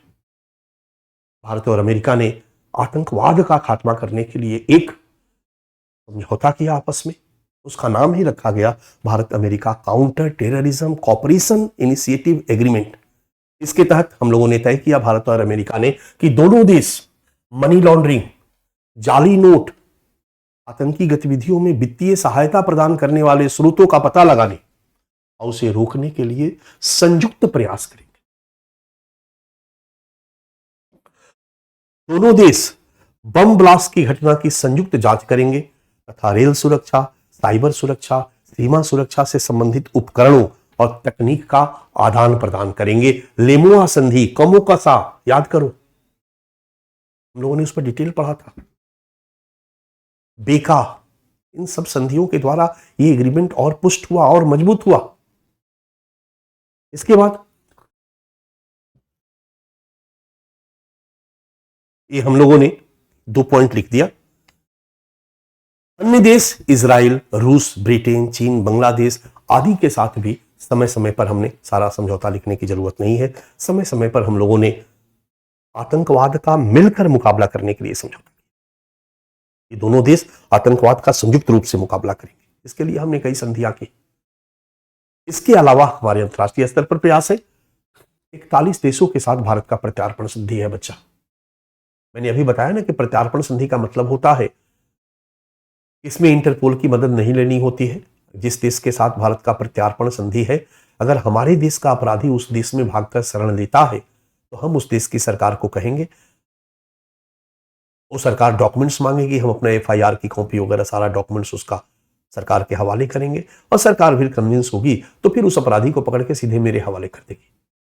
उसके भी अपराधी अगर हमारे देश में आएंगे तो हम उनके हवाले कर देंगे। इसको हम कहते हैं प्रत्यार्पण संधि। और प्रत्यार्पण संधि का ही एक स्टेज और अगला है, जो बांग्लादेश के साथ हमने किया, मैंने आपको बताया था कि हमने कहा कि हे बांग्लादेश, हमारा अपराधी आपके शहर में है रमेश कुमार, मेरे हवाले कीजिए। तो बांग्लादेश कोई सबूत सबूत नहीं मांगेगा, सीधे पकड़ेगा और मेरे हवाले कर देगा। भरोसा है। तो प्रत्यार्पण संधि भी एक बहुत बड़ा तरीका है, प्रयास है आतंकवाद और संगठित अपराध दोनों के मुकाबला के लिए। 41 देशों के साथ हमने प्रत्यार्पण संधि की ताकि आतंकवाद को, संगठित अपराध को खत्म किया जा सके। इसके अलावा ढेर सारे अंतर्राष्ट्रीय मंचों पर हमने आतंकवाद के मुद्दे को उठाया, चाहे वो यूनाइटेड नेशन का सम्मेलन हो, चाहे G20 का सम्मेलन हो, चाहे ब्रिक्स का सम्मेलन हो। हर अंतर्राष्ट्रीय मंच पर भारत ने आतंकवाद के मुद्दे को उठाया और 16 के बाद तो इसके लिए पाकिस्तान को कटघरे में खड़ा करने का प्रयास किया। ये भी हमारा एक प्रयास है, अंतर्राष्ट्रीय स्तर पर प्रयास। इसके अंतर्गत हमने कुछ पॉइंट दे दिया है। यूएन, ब्रिक्स, सार्क, G20 आदि मंचों पर आतंकवाद पर साझा प्रयास करने पर सहमति हमने बनाई। सभी देशों के साथ हमने प्रस्ताव किया और ये सभी देश संगठन जो संगठन में हैं, सबने आतंकवाद का साझा मुकाबला करने के लिए तैयार हुए। इसके बाद अलग अलग मंचों पर G20 शिखर सम्मेलन, यूएन, ब्रिक्स आदि मंचों पर आतंकवाद के मुद्दे को उठाया गया और इस संदर्भ में पाकिस्तान को कटघरे में खड़ा किया गया। पीछे की कहानी हम लोग चर्चा कर चुके हैं। इसके बारे में लेटेस्ट कुछ घटनाओं की चर्चा मैंने कर दी है। मई 2023 में क्वाड समिट का आयोजन किया गया। क्वाड के बारे में मैं बता चुका हूं, ठीक है। और इस क्वाड के देशों द्वारा, क्वाड में भारत है, अमेरिका है, ऑस्ट्रेलिया है, जापान है, क्लियर है हम लोगों का। इस समिट में quad counter terrorism working group स्थापित करने पर सहमति बनाई गई। क्लियर है। Quad counter terrorism working group establish करने पर सहमति हम लोगों ने बनाया। 8 सितंबर 2023, पता ही होगा 8 सितंबर 2023 को क्या हुआ था। अरे यार, दिल्ली में G20 शिखर सम्मेलन हुआ था। 8 सितंबर 2023 में नई दिल्ली में G20 शिखर सम्मेलन का आयोजन किया गया और इस G20 शिखर सम्मेलन में भी नई दिल्ली घोषणा में आतंकवाद के सभी रूपों और अभिव्यक्तियों की निंदा की गई और इसको खत्म करने पर दुनिया के देश सहमत हुए। भारत ने इस प्रस्ताव को पारित करवाया। 8 मार्च 2024 वाशिंगटन में भारत अमेरिका के बीच US India counter terrorism joint working group की बैठक हुई और दोनों देशों ने आतंकवाद का संयुक्त मुकाबला करने की प्रतिबद्धता को दोहराया। आगे का लेटेस्ट न्यूज आप पढ़ते रहोगे और यहीं पर कौन कौन करंट का न्यूज है, किस किस जगह उसको फीड करना है, मैंने आपको आंखें दे दी। अब देखकर चलना आपका काम है।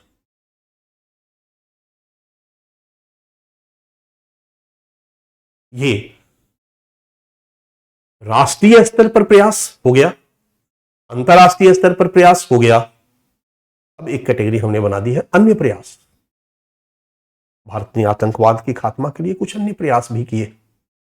2016 में हमने नोटबंदी की। हमारी सरकार की तरफ से कहा गया कि नोटबंदी का एक बहुत प्रमुख उद्देश्य था टेररिज्म की फंडिंग को रोकना, क्योंकि भारत में नकली नोटों की तस्करी करने में आतंकी संगठन की प्रमुख भूमिका थी। पाकिस्तान बेस्ड टेररिस्ट ऑर्गेनाइजेशन नकली नोटों की तस्करी में लगे हुए थे और नकली नोटों की तस्करी से ये अपना फंड जुटा रहे थे और उसी फंड का, उसी पैसे को भारत में आतंकी संगठनों को सप्लाई कर रहे थे, आतंकवाद को फैलाने में यूज कर रहे थे। इसलिए नोटबंदी इस दिशा में एक प्रमुख प्रयास है। इसके अलावा संचार माध्यमों से आतंकियों का फोटो बना बना के हमने प्रचार प्रसार किया, इसको पकड़वाओ, इतना लाख रुपया, इतना करोड़ रुपया। आतंकियों को पकड़वाने पर हमने इनाम की घोषणा की। इसके अलावा बॉर्डर सिक्योरिटी को चुस्त दुरुस्त करके ड्रग्स की तस्करी, हथियारों की तस्करी को रोकने का प्रयास किया। हमने आतंकवाद और संगठित अपराध के बीच संबंधों को भी तोड़ने का प्रयास किया। ये अगले टॉपिक में हम पढ़ेंगे। हमने साइबर सुरक्षा के लिए प्रयास किया, क्योंकि कहीं ना कहीं साइबर वर्ल्ड भी अभी प्रयोग आतंकवाद कर रहे हैं। तो साइबर सुरक्षा का जो हमारा प्रयास है वो कहीं ना कहीं परोक्षतः आतंकवाद को रोकने की दिशा में प्रयास है। कश्मीर में 370 को हमने समाप्त किया, परोक्षता कहीं ना कहीं ये भी आतंकवाद को रोकने की दिशा में एक प्रयास है। और कई कूटनीतिक प्रयासों के द्वारा क्वाड, अमेरिका के साथ संबंधों को प्रगाढ़ करना, विश्व के हर मंच पर पाकिस्तान को अलग थलग करने का प्रयास करना, कूटनीतिक प्रयासों के द्वारा पाकिस्तान पर दबाव बनाने का हमने प्रयास किया, क्योंकि पाकिस्तान पर दबाव रहेगा तो वो भारत में आतंकी घटनाओं को अंजाम देने से डरेगा, बचेगा। अन्य प्रयासों में हमने इन्हीं सब चीजों को, एक नजर हम लोग इस पर भी डाल देंगे। कंटेंट मैं समझाते जा रहा हूं, कंटेंट आपके पास है। अब संभावित प्रश्न और आंसर राइटिंग आपका अन्य प्रयास। 8 नवंबर 2016 को नोटबंदी, संचार माध्यमों द्वारा आतंकी विरोधी प्रचार प्रसार और उनकी तस्वीरों का प्रकाशन, आतंकियों को पकड़वाने पर वित्तीय सहायता, इनाम, पुरस्कार, सीमा सुरक्षा प्रबंधन द्वारा ड्रग्स और हथियारों की तस्करी को रोकना, आतंकवाद और संगठित अपराध के मंद संबंधों को रोकना तथा साइबर सुरक्षा आदि की दिशा में प्रयास करना, कूटनीतिक प्रयास द्वारा पाकिस्तान पर दबाव बनाने का प्रयास, 370 की समाप्ति। आतंकवाद एक समस्या के रूप में, आतंकवाद आंतरिक सुरक्षा के समक्ष एक चुनौती के रूप में, एक टॉपिक के रूप में हम लोगों ने पढ़ा। आतंकवाद का अर्थ, भारत में आतंकवाद के प्रचलित स्वरूप, भारत में आतंकवाद के दुष्परिणाम,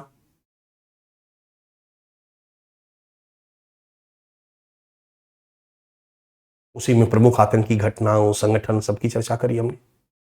भारत में आतंकवाद के उत्तरदायी कारण, भारत में आतंकवाद के उन्मूलन हेतु किए गए प्रयास, राष्ट्रीय स्तर पर प्रयास, अंतरराष्ट्रीय स्तर पर प्रयास, अन्य प्रयास। अब बारी आती है बच्चा मूल्यांकन एवं सुझाव, हमारा अगला डायमेंशन, लास्ट डायमेंशन है।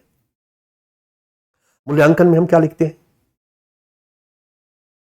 भाई जो प्रयास किया गया, इस प्रयास का कोई रिजल्ट निकला? उत्तर है हां, निकला। इस प्रयास का क्या फायदा रहा, प्लस।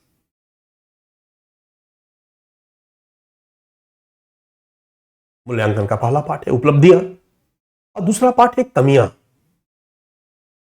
निश्चित तौर पर आतंकवाद को रोकने के लिए जो प्रयास हम लोगों ने किया, सरकार ने राष्ट्रीय स्तर पर, अंतर्राष्ट्रीय स्तर पर, अन्य प्रयास के रूप में इसका आउटपुट हुआ है।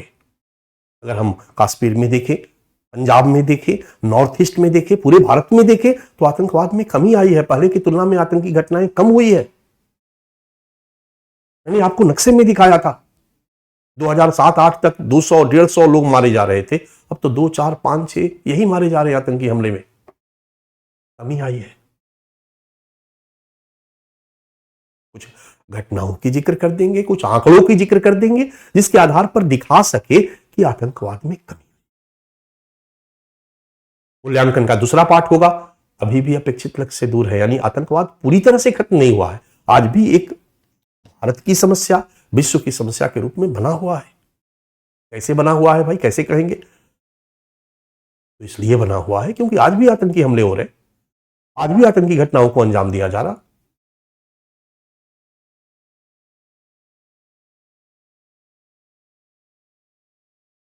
अभी आपने देखा श्रीलंका में आतंकी हमला हुआ, फ्रांस में आतंकी हमला हुआ, लगातार दुनिया के देशों में आतंकी हमले हो रहे, भारत में भी आतंकी हमला छिटपुट कम ही सही हो रहा है, अभी भी अपेक्षित लक्ष्य से दूर है। यहां कुछ आंकड़ों की हम चर्चा करेंगे। वैश्विक आतंकवाद सूचकांक, याद करो पीछे हम लोगों ने चर्चा किया था, 2023 जारी किया गया, उसमें भारत 13वें स्थान पर है।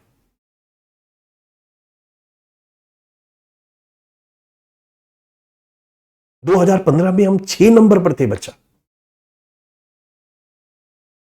लेकिन अब 13 नंबर पर आ गए। कमी आई है, बट अभी भी 13 नंबर पर है, यानी पूरी तरह खत्म नहीं हुआ है। अरे 100-125 नंबर पे आ जाए ना, तब न माना जाएगा कि भारत में आतंकवाद का खात्मा हो गया, लगभग हो गया। अभी भी अपेक्षित लक्ष्य से दूर है। कुछ आतंकी हमलों की चर्चा करेंगे, नए नए आतंकवाद के मुद्दों की चर्चा करेंगे, दिखाएंगे कि कैसे फिर से खालिस्तान में आतंकवाद फिर से अपना सिर उठाने लगा, फिर से एक्टिव हो गया। केरल में आतंकवाद की समस्या आज भी देखी जा रही है। मैंने दिखाया कि कैसे श्रीलंका में आतंकी हमला हुआ और आईएसआईएस के लोग लक्षद्वीप में गए। केरल की आतंकी संगठन का श्रीलंका के आतंकी संगठन से कनेक्शन पाया गया।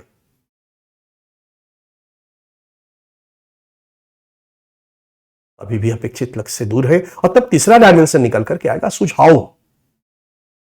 आतंकवाद के उन्मूलन हेतु आपका सुझाव, कुछ सजेशन, कुछ चीजें देंगे आप। चलिए, उपलब्धियां या सफलता के बिंदु। निश्चित रूप से आतंकवाद को रोकने हेतु किए गए प्रयासों के सकारात्मक परिणाम मिले हैं, जिनमें जम्मू कश्मीर, नॉर्थ ईस्ट, पंजाब आदि में देखा जा सकता है।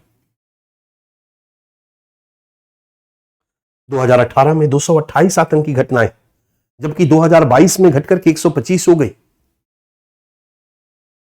31 जनवरी 2017 को अमेरिकी दबाव में पाकिस्तान द्वारा हाफिज सईद को हिरासत में लिया गया। यह भारत के प्रयासों का परिणाम है। पाकिस्तान के साथ अपने संबंधों को ठीक करके विश्व के मंच पर आतंकवाद के मुद्दे को उठा करके पाकिस्तान को कटघरे में खड़ा करके विवश किया गया कि हाफिज सईद को पाकिस्तान अपने गिरफ्त में ले। हालांकि हाफिज सईद फिर से चुनाव लड़े, इस बार भले हार गए, मतलब बुरा रहा परफॉर्मेंस, लेकिन भारत के प्रयासों का परिणाम रहा। 31 दिसंबर 2017 को अमेरिका द्वारा पाकिस्तान को दी जाने वाली $2 अरब की सहायता रोक दी गई आदि भारतीय प्रयासों की सफलता को दिखाता है। वैश्विक आतंकवाद सूचकांक में 2015 में भारत 6ठे नंबर पर था, 2023 में 13 नंबर पर आया। यानी स्थिति सुधरी है, आतंकवाद में कमी आई है, बट फिर भी हम अपेक्षित लक्ष्य से दूर हैं। कमियां, असफलता के बिंदु। बावजूद इसके भारत को आतंकवाद की समस्या से पूर्णतः मुक्ति नहीं मिली है और यह समस्या आज भी बनी हुई है। मैंने बिल्कुल प्रेम कर दिया है, क्योंकि जो प्रश्न पूछा जाएगा उस प्रश्न का आंसर राइट करने के लिए क्या स्टाइल होनी चाहिए, लगभग मैंने सारे डायमेंशन क्लियर कर दिया। अब आपको राइटिंग के लेवल पर ले आना। समस्या आज भी बनी हुई है। वर्तमान की आतंकी घटनाओं की चर्चा कीजिए। 14 फरवरी 2019 को पुलवामा आतंकी हमला, 46 जवान शहीद। 22 अप्रैल 2022 को जम्मू के सुंजवान में सीआईएसएफ के बस पर आतंकी हमला, 2 जवान शहीद। रजौरी वाला हमला दिखा सकते हो, उसमें भी 4 जवान शहीद। पंजाब में खालिस्तान की मांग को लेकर आतंकवाद पुनः सक्रिय हुआ है। केरल में आतंकवाद की समस्या आज भी विद्यमान है। केरल में आतंकवाद की समस्या आज भी विद्यमान है। नया आतंकी हमला हुआ तो नई वाली बात लिख दोगे। अप्रोच हमारा यही रहेगा।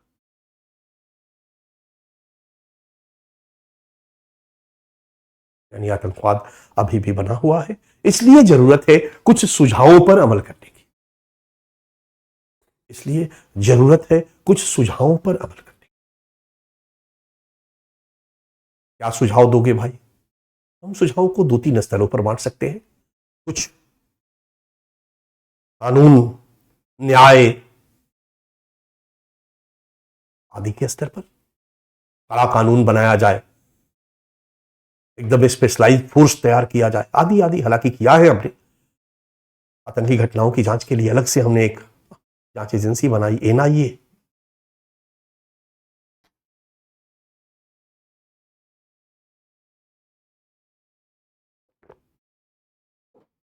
स्पेशलाइज्ड फोर्स हमने बनाया, बट फिर भी कुछ और सुझाव हम दे सकते हैं।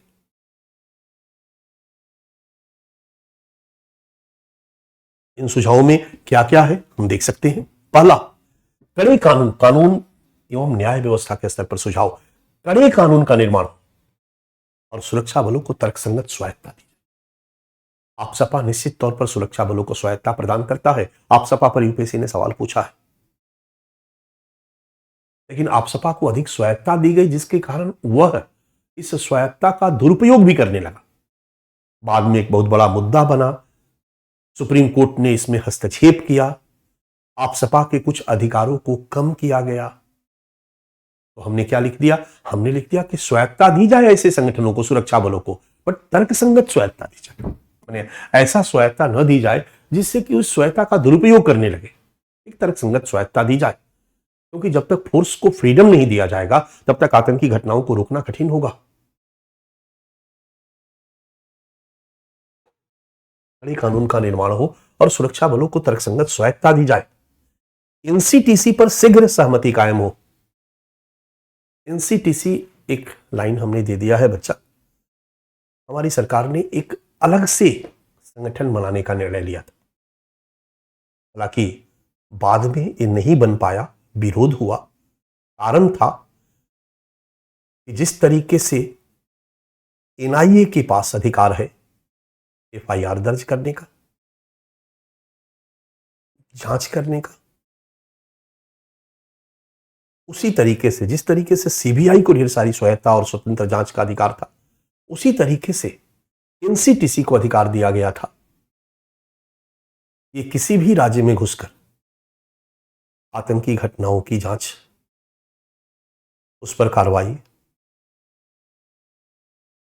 अमेरिका के तर्ज पर बनाया गया, लेकिन राज्य सरकारों ने इसका विरोध किया। 2014 के पहले ही इस पर प्रयास शुरू किया गया था। फिर जब नई भारतीय जनता पार्टी की सरकार आई तो उसने भी इसको लागू करवाने का प्रयास किया, बट कुछ विवाद रहा, और विवाद यही रहा कि इसके माध्यम से केंद्र राज्यों पर अपनी डोमिनेंसी को एस्टेब्लिश करेगा, राज्यों पर नियंत्रण स्थापित करेगा, जो भारत के संविधान में केंद्र राज्य संबंधों का जो नेचर है ना, उसके अगेंस्ट में होगा।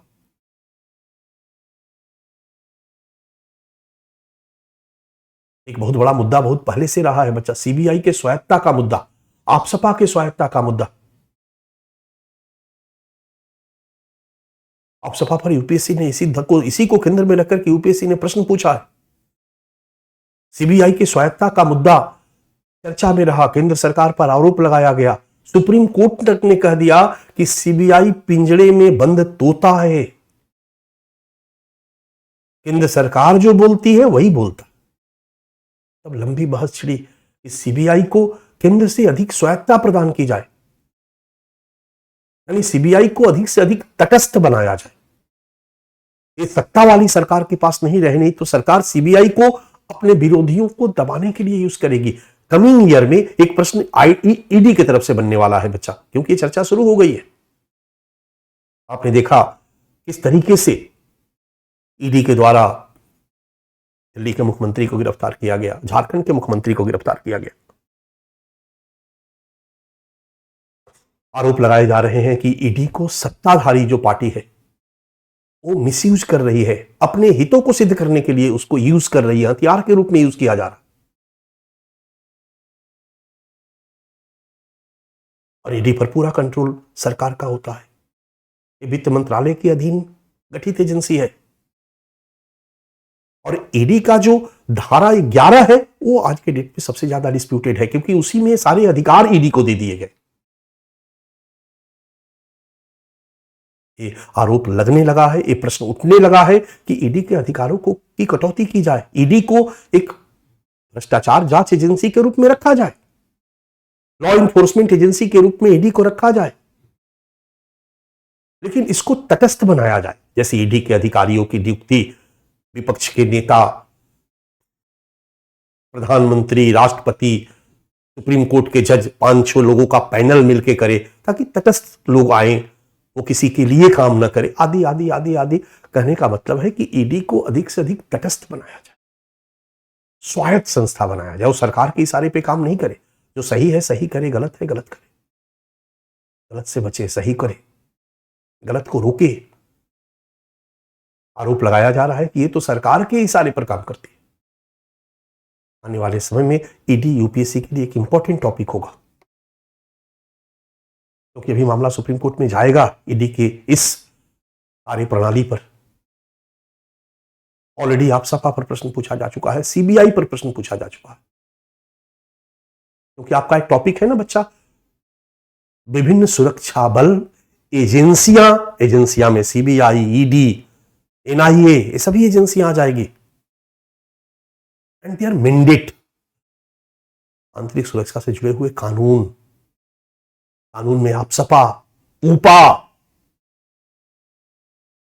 ऊपा में संशोधन किया गया, उस पर यूपीएससी ने सवाल पूछा। एनआईए में संशोधन किया गया, उस पर यूपीएससी ने सवाल पूछा। तो एनसीटी पर शीघ्र सहमति कायम की जाए। तीसरा, त्वरित न्यायिक निपटारा हेतु फास्ट ट्रैक कोर्ट की स्थापना। सजेशन हमेशा हर जगह हम देंगे और आज के डेट में हर अपराध के लिए फास्ट ट्रैक कोर्ट की बात की जा रही है। फास्ट ट्रैक कोर्ट स्थापित किया जा रहा। पॉक्सो कानून से लेकर महिलाओं के विरुद्ध बहुत सारे ऐसे अपराध हैं जिनको फास्ट ट्रैक कोर्ट में ही खत्म किया जाता है। एक लंबा इंतजार करने वाली स्थिति नहीं, साल 2 साल में ट्रायल करो और केस का फैसला दो। फास्ट ट्रैक कोर्ट की स्थापना की जाए ताकि पीड़ितों को न्याय मिल सके। आतंकवादियों को वित्तीय स्रोतों को रोकने हेतु विशेष कानून का निर्माण किया जाए।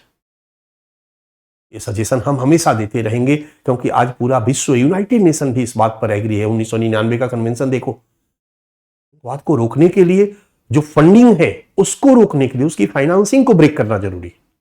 आतंकवाद के वित्तीय स्रोतों को रोकने हेतु विशेष कानून का निर्माण किया जाए ताकि वित्तीय स्रोत को रोका जा सके। ये कानून के स्तर पर, संविधान के स्तर पर प्रयास है, न्यायिक स्तर पर प्रयास है, योजनागत स्तर पर सुझाव, प्रयास नहीं सुझाव। योजनागत स्तर पर क्या किया जाए बच्चा? सुरक्षा बल, फोर्स, जांच एजेंसी की संख्या बढ़ाई जाए और उनका आधुनिकीकरण किया जाए। उनके पास भी जितने भी टेक्नोलॉजी है आज के डेट में सब उनके पास हो। हमारे सुरक्षा बल के पास जितने आधुनिक टेक्नोलॉजी, हथियार, सब कुछ हो, तभी जाकर के वो आतंकवाद का मुकाबला कर पाएंगे। उनका आधुनिकीकरण किया जाए, उनकी संख्या बढ़ाई जाए। मैंने आपको बताया था कि एनआईए या आपके आतंकी हमला को रोकने के लिए जब भी हमारी फोर्स जाती है तो एक सेंटर दिल्ली में हेडक्वार्टर है, लखनऊ में सेंटर है, गुवाहाटी में सेंटर है, मुंबई में है, कोच्चि में है और हैदराबाद में। राइट, पहुंचने में टाइम लगता है। हर जगह इसको बढ़ाया जाए, हर जगह फोर्स दिया जाए ताकि कहीं पर भी आतंकी हमला हो तो इमीडिएट हमारी फोर्स पहुंच सके। सुरक्षा बलों, जांच एजेंसियों और आसूचना एजेंसियों के बीच एक कोऑर्डिनेशन स्थापित किया जाए। यह भी एक बहुत बड़ी प्रॉब्लम है। सुरक्षा बल, जांच एजेंसी और जो इंफॉर्मेशन वाली है उनके बीच कोऑर्डिनेशन नहीं होने से भी कई बार प्रॉब्लम आती है, आतंकी घटनाएं होती है। हमारी आसूचना एजेंसी हमेशा बताती रहती है कि आतंकी घटनाओं की संभावना है, संभावना है, संभावना है, लेकिन हमारी सरकार या सुरक्षा बलों के कान पर जूं नहीं रेंगता है। आतंकी घटनाएं हो जाती है, फिर आरोप प्रत्यारोप होते हैं, फिर होता है कि आईबी ने तो कहा था, रॉ ने तो कहा था। एक कोऑर्डिनेशन हो। तीसरा, सीमा सुरक्षा, स्थलीय सीमा, तटीय सुरक्षा तथा साइबर सुरक्षा को मजबूत किया जाए क्योंकि आतंकवाद एक क्रॉस बॉर्डर प्रॉब्लम है और इसको सीमा सुरक्षा को मजबूत करके ही रोका जा सकता है। और आतंकी आज के डेट में साइबर वर्ल्ड को भी यूज कर रहे हैं और इसको साइबर सुरक्षा के द्वारा रोका जा सकता है। कुछ अन्य सुझाव, आतंकियों के विरुद्ध अभियान तीव्र करके इन्हें हतोत्साहित किया जाए। आतंकियों के विरुद्ध अभियान को तीव्र करके इन्हें हतोत्साहित किया जाए। आतंकरोधी गतिविधि में मानवाधिकार उल्लंघन को रोका जाए। अक्सर हमने देखा है कि कश्मीर में आतंकवाद का उन्मूलन करने के लिए जब हमारी फोर्स को आपसपा के तहत विशेष अधिकार मिला तो कई जगहों पर हमारे सुरक्षा बलों ने उन अधिकारों का मिसयूज भी किया। वैसे सुरक्षा बलों पर केस भी हुआ, जांच भी हुई, आरोप भी साबित हुआ।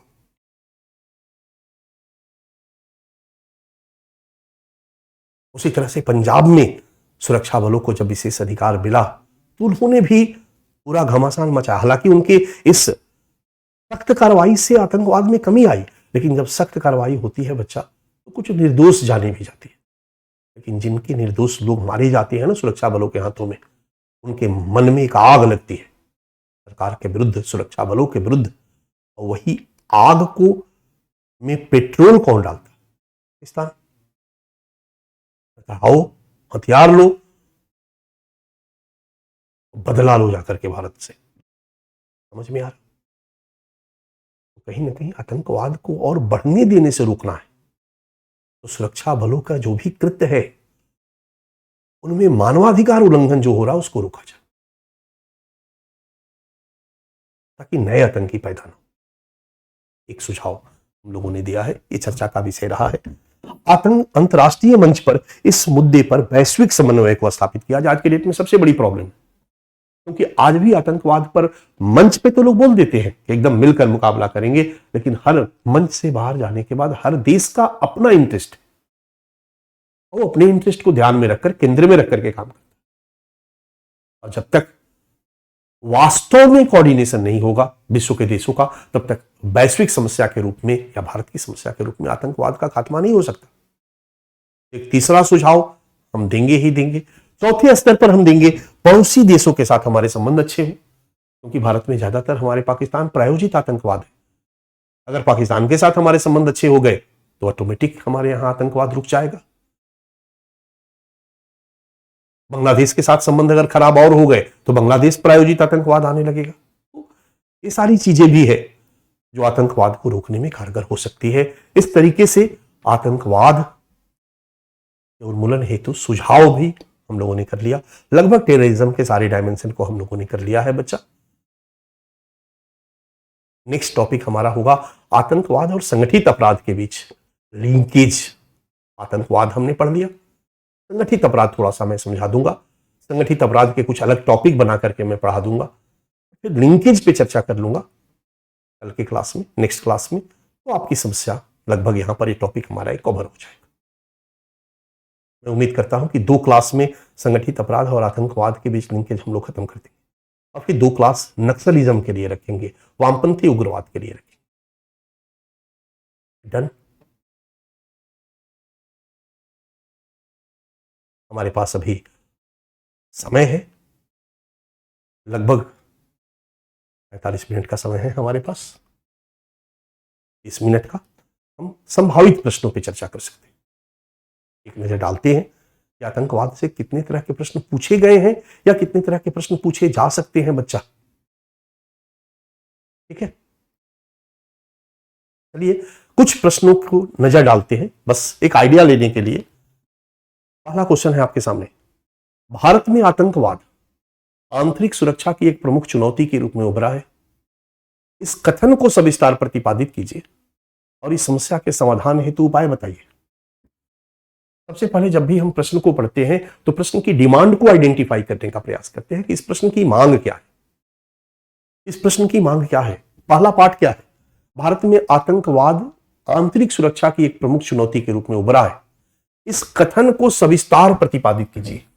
यहां से इस कथन को सविस्तार प्रतिपादित कीजिए, इसके बारे में बताना है, यानी चुनौती कैसे है, यानी दुष्परिणाम। पहला पार्ट है आपका दुष्परिणाम, और इस समस्या के समाधान हेतु उपाय बताइए, सुझाव। इस प्रश्न के 2 पार्ट है, पहला पार्ट है दुष्परिणाम और दूसरा पार्ट है सुझाव बता देना। दुष्परिणाम हमारे सामने है डायमेंशन में, सुझाव हमारे सामने है। दुष्परिणाम उठा के पेस्ट करना है, सुझाव उठा के पेस्ट करना है, और प्रश्न की अकॉर्डिंगली राइटिंग के माध्यम से आंसर को प्रेजेंट कर देना। डन। चलिए दूसरा प्रश्न देखते हैं। भारत में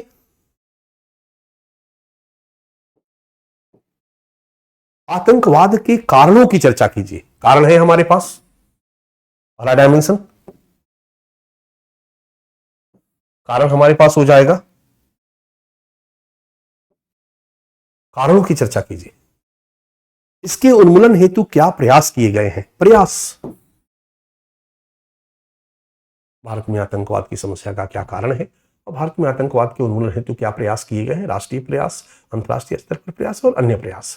राष्ट्रीय स्तर पर प्रयास पर ज्यादा फोकस करेंगे, अंतर्राष्ट्रीय स्तर के प्रयास को समेट देंगे, अन्य प्रयास को भी कॉमा सेमी कॉलम देकर के जो मेन प्रयास है उसको फोकस करेंगे, और बाकी को कॉमा सेमी कॉलम देकर के 250 शब्दों में लिखना होगा तो आराम से हमारे पास कारण पे 100 शब्द और 150 शब्द हम दे देंगे किए गए प्रयास पे। इसी में से थोड़ा थोड़ा इंट्रोडक्शन और कंक्लूजन पे आ जाएगा। राइट।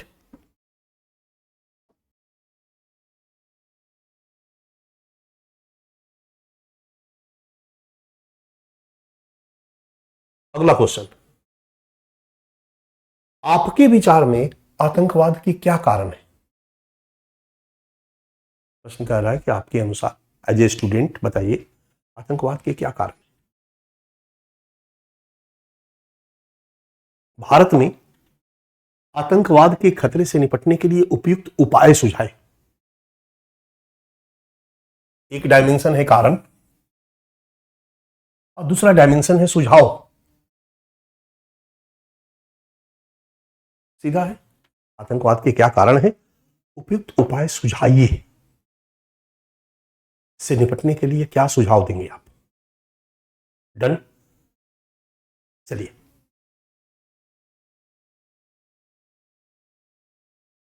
भारत में आतंकवाद की समस्या पर चर्चा कीजिए। समस्या बोले तो दुष्परिणाम, तो सीधा सीधा प्रश्न एवं इसके उन्मूलन हेतु किए गए प्रयासों की समीक्षा कीजिए। किए गए प्रयास राष्ट्रीय अंतर्राष्ट्रीय अन्य और समीक्षा इसी का पाठ होगा। प्रयासों की समीक्षा, प्रयास को हम संक्षेप में करेंगे और इसकी उपलब्धियां कमियां दोनों लिखेंगे, सुझाव नहीं लिखेंगे। सुझाव पूछा नहीं, राइट। अब आइए सीधा सीधा अभी तक डायमेंशन पे प्रश्न है, थोड़ा घुमा फिरा करके प्रश्न। भारत की विकास प्रक्रिया में निहित असंतुलन, भारत की विकास प्रक्रिया में निहित असंतुलन समकालीन आतंकवाद या नक्सलवाद की समस्या का प्रमुख कारण है। बेसिकली इस तरह के प्रश्न नक्सलवाद पे, वामपंथी आतंकवाद पे ही पूछेगा, क्योंकि वामपंथी आतंकवाद का जो कारण है वो विकास में निहित असंतुलन है। इसलिए जो पहला टॉपिक है ना आपका डेवलपमेंट, इंटरनल सिक्योरिटी का पहला टॉपिक याद करो, development and spread of extremism, विकास और अतिवाद का फैलाव, उग्रवाद का फैलाव, आतंकवाद का फैलाव, और खास करके छत्तीसगढ़ झारखंड के इलाके में जो विकास में निहित असंतुलन है, जो विकास में निहित विषमता है, कुछ का विकास हुआ है कुछ का नहीं हुआ है, कुछ राज्यों का विकास बहुत ज्यादा हुआ है तो कई राज्य बीमारू राज्य के रूप में अभी भी पिछड़े हुए हैं। ये जो विकास में निहित असंतुलन है ना बच्चा, ये वामपंथी उग्रवाद या आतंकवाद का एक बहुत बड़ा कारण। प्रश्न आपका है, भारत की विकास प्रक्रिया में निहित असंतुलन समकालीन आतंकवाद या नक्सलवाद की समस्या का प्रमुख कारण है, समीक्षा कीजिए। अब इस बात को हमें दिखाना है, एस्टैब्लिश करना है कि कैसे हमारे विकास की प्रक्रिया में जो असंतुलन रहा है वो टेररिज्म का, खास करके नक्सलिज्म का एक बहुत बड़ा कारण है। डन। दूसरा प्रश्न, भारत में समानुपातिक विकास और राष्ट्रवाद की भावना के प्रसार द्वारा आतंकवाद की समस्या का समाधान संभव है। क्या आप इस मत से सहमत है। उत्तर के पक्ष में तर्क दीजिए और आतंकवाद की समस्या के समाधान हेतु अन्य उपाय सुझाइए। बच्चा ये जो प्रश्न है ये आतंकवाद के अर्थ पे है नहीं, दुष्परिणाम पे है नहीं, कारण पे स्वरूप पे है नहीं, कारण पे है नहीं, सुझाव किए गए प्रयास पे है नहीं, सुझाव पे है हां। सारा सुझाव लिखना है, यस सारा सुझाव लिखना है, बट कुछ सुझाव पर डिबेट करना। पहला तो है कि आतंकवाद समस्या के समाधान हेतु अन्य उपाय सुझाइए, अन्य उपाय बताना है, राइट। लेकिन जब हम आतंकवाद की समस्या का समाधान की बात करते हैं तो समानुपातिक विकास, सबका विकास हो, कश्मीर में नीचे के स्तर के लोगों के विकास की प्रक्रिया को तीव्र किया जाए और उनके अंदर राष्ट्रवाद की भावना को बढ़ाया जाए तो काफी हद तक कश्मीर से आतंकवाद को खत्म किया जा सकता है। यही चीज नॉर्थ ईस्ट पर लागू होती है। समानुपातिक विकास और राष्ट्रवाद की भावना का प्रसार, एक सुझाव हम देते हैं। इस सुझाव पर ज्यादा लिखना कि क्या आप सहमत हैं कि समानुपातिक विकास और राष्ट्रवाद की भावना का प्रसार द्वारा आतंकवाद की समस्या का समाधान संभव है। संभव है, कैसे बताएंगे। और इसके अलावा अन्य सुझाव भी, सहमत है हाँ है, कैसे बताएंगे, और उत्तर के पक्ष में तर्क देंगे कैसे बताएंगे, और अन्य सुझाव भी। यह प्रश्न सुझाव पे है, सुझाव में सारा सुझाव, बट दो सुझाव पर फोकस्ड होकर के हमें लिखना। क्लियर है।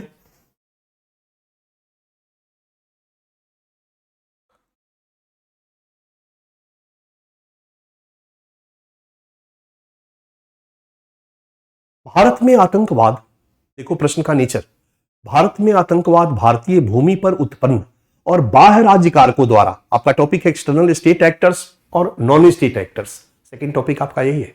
और मैं इस टॉपिक को नहीं पढ़ा रहा हूं क्योंकि हर जगह मैंने इनकी चर्चा कर दी।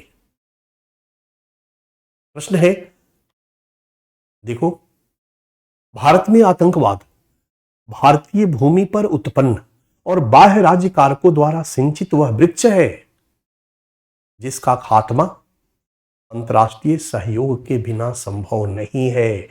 आज भारत में जो टेररिज्म है वो केवल भारतीय कारणों से उत्पन्न नहीं है, एक क्रॉस बॉर्डर टेररिज्म है। भारत के बाहर के लोग इसमें इन्वॉल्व हैं, एक्सटर्नल स्टेट एक्टर्स इन्वॉल्व है, external non state actors involve है। पाकिस्तान, आईएसआई, इस्लामिक स्टेट, लश्कर ए तैयबा, ऐसे लोग हैं जो भारत के बाहर रहते हैं। और ऐसे आतंकवाद का खात्मा बिना अंतर्राष्ट्रीय सहयोग के संभव नहीं है। इस पर फोकस करके हमें लिखना। उम्मीद है भारत में आतंकवाद, एक बार फिर से शांत मन से इसको पढ़ो। भारत में आतंकवाद भारतीय भूमि पर उत्पन्न और बाह्य राज्य कारकों द्वारा सिंचित वह वृक्ष है जिसका खात्मा अंतर्राष्ट्रीय सहयोग के बिना संभव नहीं है। इस कथन की समीक्षा कीजिए। डन। अगला क्वेश्चन आराम से इसको कर देंगे। जो स्टेटमेंट है उसको हम एस्टैब्लिश करेंगे और फिर हम बताएंगे कि अन्य तरीके भी हैं, समीक्षा कीजिए ना, अन्य तरीके भी हैं जिसके द्वारा आतंकवाद को खत्म किया, वो भी और बाकी भी।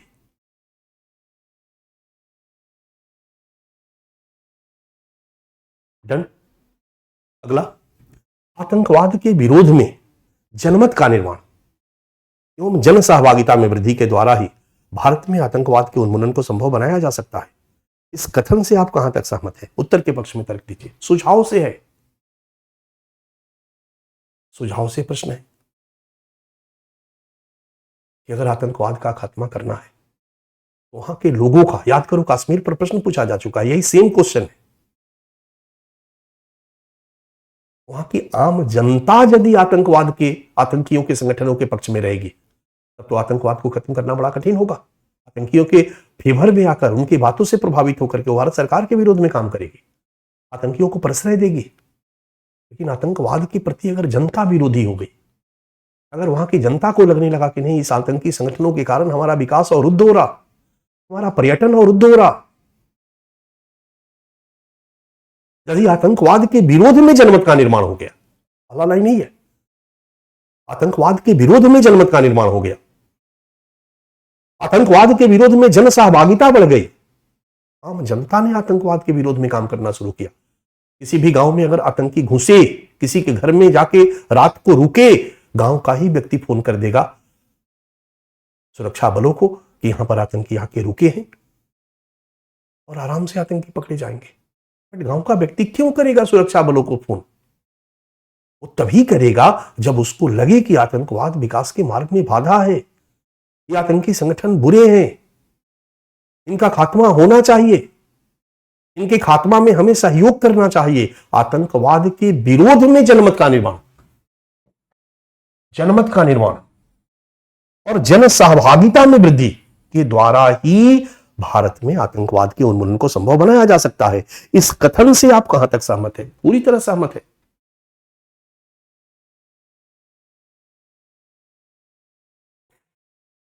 अगर आज पंजाब के सारे पंजाबी को लगने लगे कि नहीं, खालिस्तान बनना चाहिए, सरकार विरोध कर रही है, अरे बब्बर खालसा और आतंकी संगठनों के पक्ष में चले जाए, तो फिर हर घर में आतंकियों को प्रश्रय मिलेगा और सरकार और सुरक्षा बलों को इन आतंकियों को आइडेंटिफाई करना बड़ा कठिन हो जाएगा। जो एक लंबे समय तक जम्मू कश्मीर की जनता में रहा, जम्मू कश्मीर से यदि आतंकवाद को खत्म करना है तो सबसे पहले जम्मू कश्मीर की जनता को विश्वास में लेना होगा। जम्मू कश्मीर की जनता भारत पर विश्वास करे, भारत सरकार पर विश्वास करे, भारत के सुरक्षा बलों पर विश्वास करे, भारत की जांच एजेंसियों पर भरोसा करे और आतंकी संगठनों के प्रति अविश्वास का भाव उनके मन में हो, आतंकी संगठनों का वो विरोध करने के लिए तैयार हो। विरोध तभी करेंगे जब वो भारत सरकार पर भरोसा करेंगे, भारत के सुरक्षा बलों पर भरोसा करेंगे। उनको कॉन्फिडेंस में लेना होगा। अगर ऐसा हो गया तो फिर आतंकी संगठन कोई वहां पर सर नहीं उठा सकता है, कहीं भी आएंगे पकड़े जाएंगे, क्योंकि फिर भारत के सुरक्षा बलों और एजेंसियों के आंख और कान जम्मू कश्मीर के नागरिक हो जाएंगे बच्चा, वही सूचना दे देंगे। यही हाल नक्सलवाद के उन्मूलन के लिए, यही बात नॉर्थ ईस्ट के उग्रवाद के उन्मूलन में है, हर जगह ये लागू होता है। इस पर प्रश्न पूछा जा रहा है, प्रश्न जम्मू कश्मीर को फोकस करके पूछा गया है, याद करो। डन। एक और सवाल, भारत में आतंकवाद के वित्तीय स्रोत पर आज के डेट में वैश्विक स्तर पर काफी चर्चा है। नो मनी फॉर टेरर पर हमारे पिछली बार सवाल भी पूछा गया है। भारत में आतंकवाद के वित्तीय स्रोतों पर चर्चा कीजिए तथा इन स्रोतों को रोकने की दिशा में किए गए प्रयासों की समीक्षा कीजिए। वित्तीय स्रोतों पर फोकस्ड।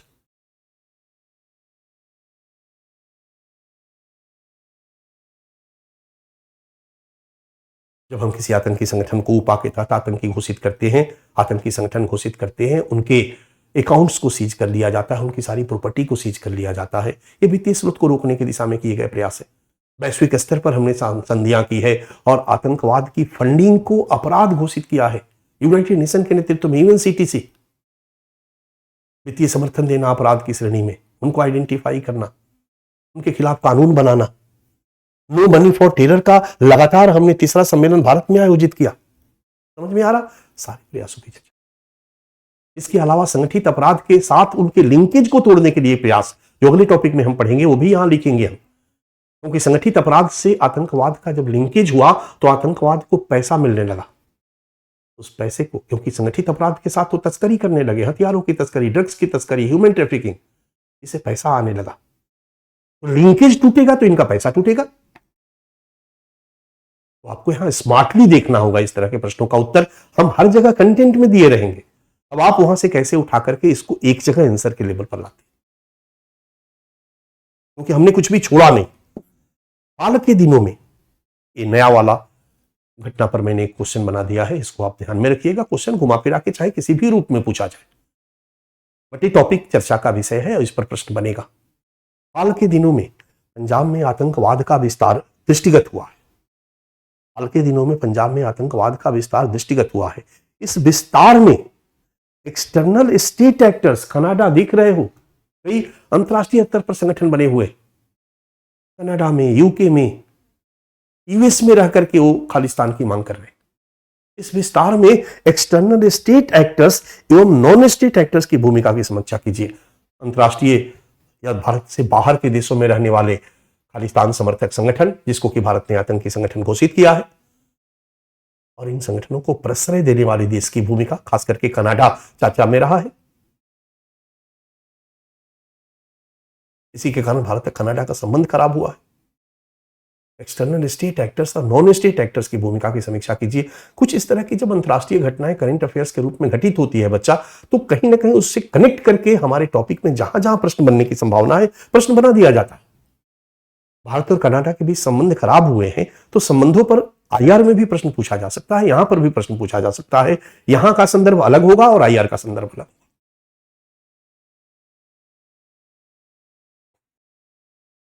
लास्ट दो सवाल और, एक है कश्मीर पर, मैं लेकर आ गया हूं। आतंकवाद और कश्मीर समस्या पर भारत की पाकिस्तान के साथ विदेश नीति की प्रकृति में व्यापक परिवर्तन देखा जा रहा है। भारत सरकार का पाकिस्तान के साथ जो फॉरेन पॉलिसी थी हमारी, वो फॉरेन पॉलिसी शिमला समझौते को केंद्र में रखकर थी। भारत पाकिस्तान के आंतरिक मामले में हस्तक्षेप नहीं करेगा। 15 अगस्त 2016 को हमारे प्रधानमंत्री ने बलूचिस्तान और गिलगिट बाल्टिस्तान के मुद्दे को उठाया। ये विदेश नीति में परिवर्तन है बच्चा, व्यापक परिवर्तन है। भारत एलओसी का सम्मान करेगा। भारत और पाकिस्तान दोनों, पाकिस्तान नहीं किया बट भारत करता रहा। पहली बार 15 अगस्त 2016 को भारतीय प्रधानमंत्री ने इस समझौते के इस पॉइंट के विरोध में जाकर के एलओसी नहीं बल्कि पीओके और सीओके पर दावा किया। पीओके भी चाहिए और सीओके भी चाहिए।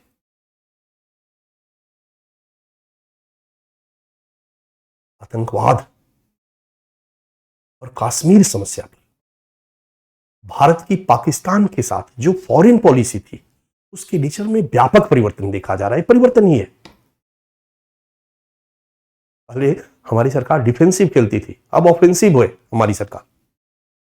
इस परिवर्तन के निहितार्थ, मतलब इस परिवर्तन की क्या प्रासंगिकता है, क्या निहितार्थ है, और इसके संभावित परिणामों पर चर्चा की। क्या क्या इसके परिणाम हो सकते हैं, अच्छे बुरे दोनों तरह के परिणाम। फोकस्ड हम अच्छे की तरफ रहेंगे, हमेशा अप्रोच पॉजिटिव रहना है आपको। और एक और नया सवाल हमने बना दिया है, खास करके जम्मू कश्मीर पर। जम्मू कश्मीर 370 हटा दिया गया, केंद्र शासित प्रदेश के रूप में घोषित कर दिया गया, बट वहां पर लगातार ये डिमांड उठ रही है कि जम्मू कश्मीर में डेमोक्रेसी को बहाल किया जाए, नागरिक प्रशासन को बहाल किया जाए। हमारी सरकार कह रही है कि हम डेमोक्रेसी और नागरिक प्रशासन को बहाल करेंगे। इसको फोकस करके एक प्रश्न है कि जम्मू कश्मीर में लोकतांत्रिक प्रक्रिया की और नागरिक प्रशासन की बहाली होने से आतंकवाद का खात्मा करने में कैसे सहायक होगा? विश्वास बढ़ेगा। अदरवाइज केंद्र के कंट्रोल में सरकार अगर रखेगी तो धीरे धीरे वहां के लोकल लोगों का सरकार पर भरोसा कम होगा, आतंकी संगठनों पर भरोसा बढ़ेगा, पाकिस्तान के लोगों पर भरोसा बढ़ेगा। लेकिन एक तरफ सरकार विकास की प्रक्रिया को तेज करती है तो दूसरी तरफ वहां डेमोक्रेसी को बहाल करती है, नागरिक प्रशासन को बहाल करती है। आम जनता का भारत सरकार, भारत की सरकार की एजेंसियों पर भरोसा बढ़ेगा और साथ साथ विकास की गति जब तीव्र होगी तो विकास में लगेंगे, और ऐसे में आतंकी संगठनों के विरुद्ध जनमत का निर्माण होगा। आतंकवाद के विरुद्ध जन सहभागिता बढ़ेगी, पीपुल्स पार्टिसिपेशन बढ़ेगा, और ऐसा होने से आतंकवाद को खत्म करना आसान होगा। जम्मू कश्मीर में लोकतांत्रिक प्रक्रिया और नागरिक प्रशासन की बहाली किस प्रकार आतंकवाद के खात्मा में सहायक हो सकता है? उत्तर दीजिए और इस दिशा में किए गए प्रयासों की चर्चा कीजिए। जम्मू कश्मीर में क्या क्या स्पेशल कुछ प्रयास किया गया है, हमने आपको दिखाने का प्रयास किया, वहां से हम कंटेंट लेकर के इस प्रश्न का उत्तर दे सकते हैं। तो एक टॉपिक आपका टेररिज्म पे खत्म हो गया और मैंने लगभग सारे पहलुओं को टच कर लिया। ओके, सो आज की क्लास के लिए थैंक यू वेरी मच। आज का ये टॉपिक मैंने खत्म कर दिया। कल हम लोग ऑर्गेनाइज क्राइम और टेररिज्म के बीच लिंकेज को देखने का प्रयास करेंगे। आतंकवाद और संगठित अपराध के मध्य लिंकेज, संबंध, ये कैसे बना, क्या है आतंकवाद, क्लियर हो चुका है आपके पास। संगठित अपराध क्या है ये हम लोग देखेंगे। दोनों के बीच लिंकेज का मतलब क्या है, इस लिंकेज का क्या रिजल्ट है। आतंकवाद भी मजबूत हुआ है और संगठित अपराध भी मजबूत हुआ है। क्या दुष्परिणाम हुआ है इसके? तो आतंकवाद के जो दुष्परिणाम है वो रहेंगे ही रहेंगे, संगठित अपराध के दुष्परिणाम भी इसमें शामिल कर दिए जाएंगे। फिर एक डायमेंशन बनेगा, क्या कारण है इसके, क्यों दोनों एक दूसरे से जुड़ गए। आएगा इसको रोकने के लिए क्या क्या प्रयास किए गए। आतंकवाद को रोकने के लिए प्रयास हम पढ़ चुके हैं तो वहां पर लिखने की जरूरत नहीं होगी। तो संगठित अपराध को रोकने के लिए प्रयास और संगठित अपराध और आतंकवाद के लिंकेज को खत्म करने के लिए, ब्रेक करने के लिए प्रयास, दोनों वहां प्रयास में लिख देंगे। समीक्षा, सुझाव। ओके, सो आज के लिए यहीं रुकते हैं हम।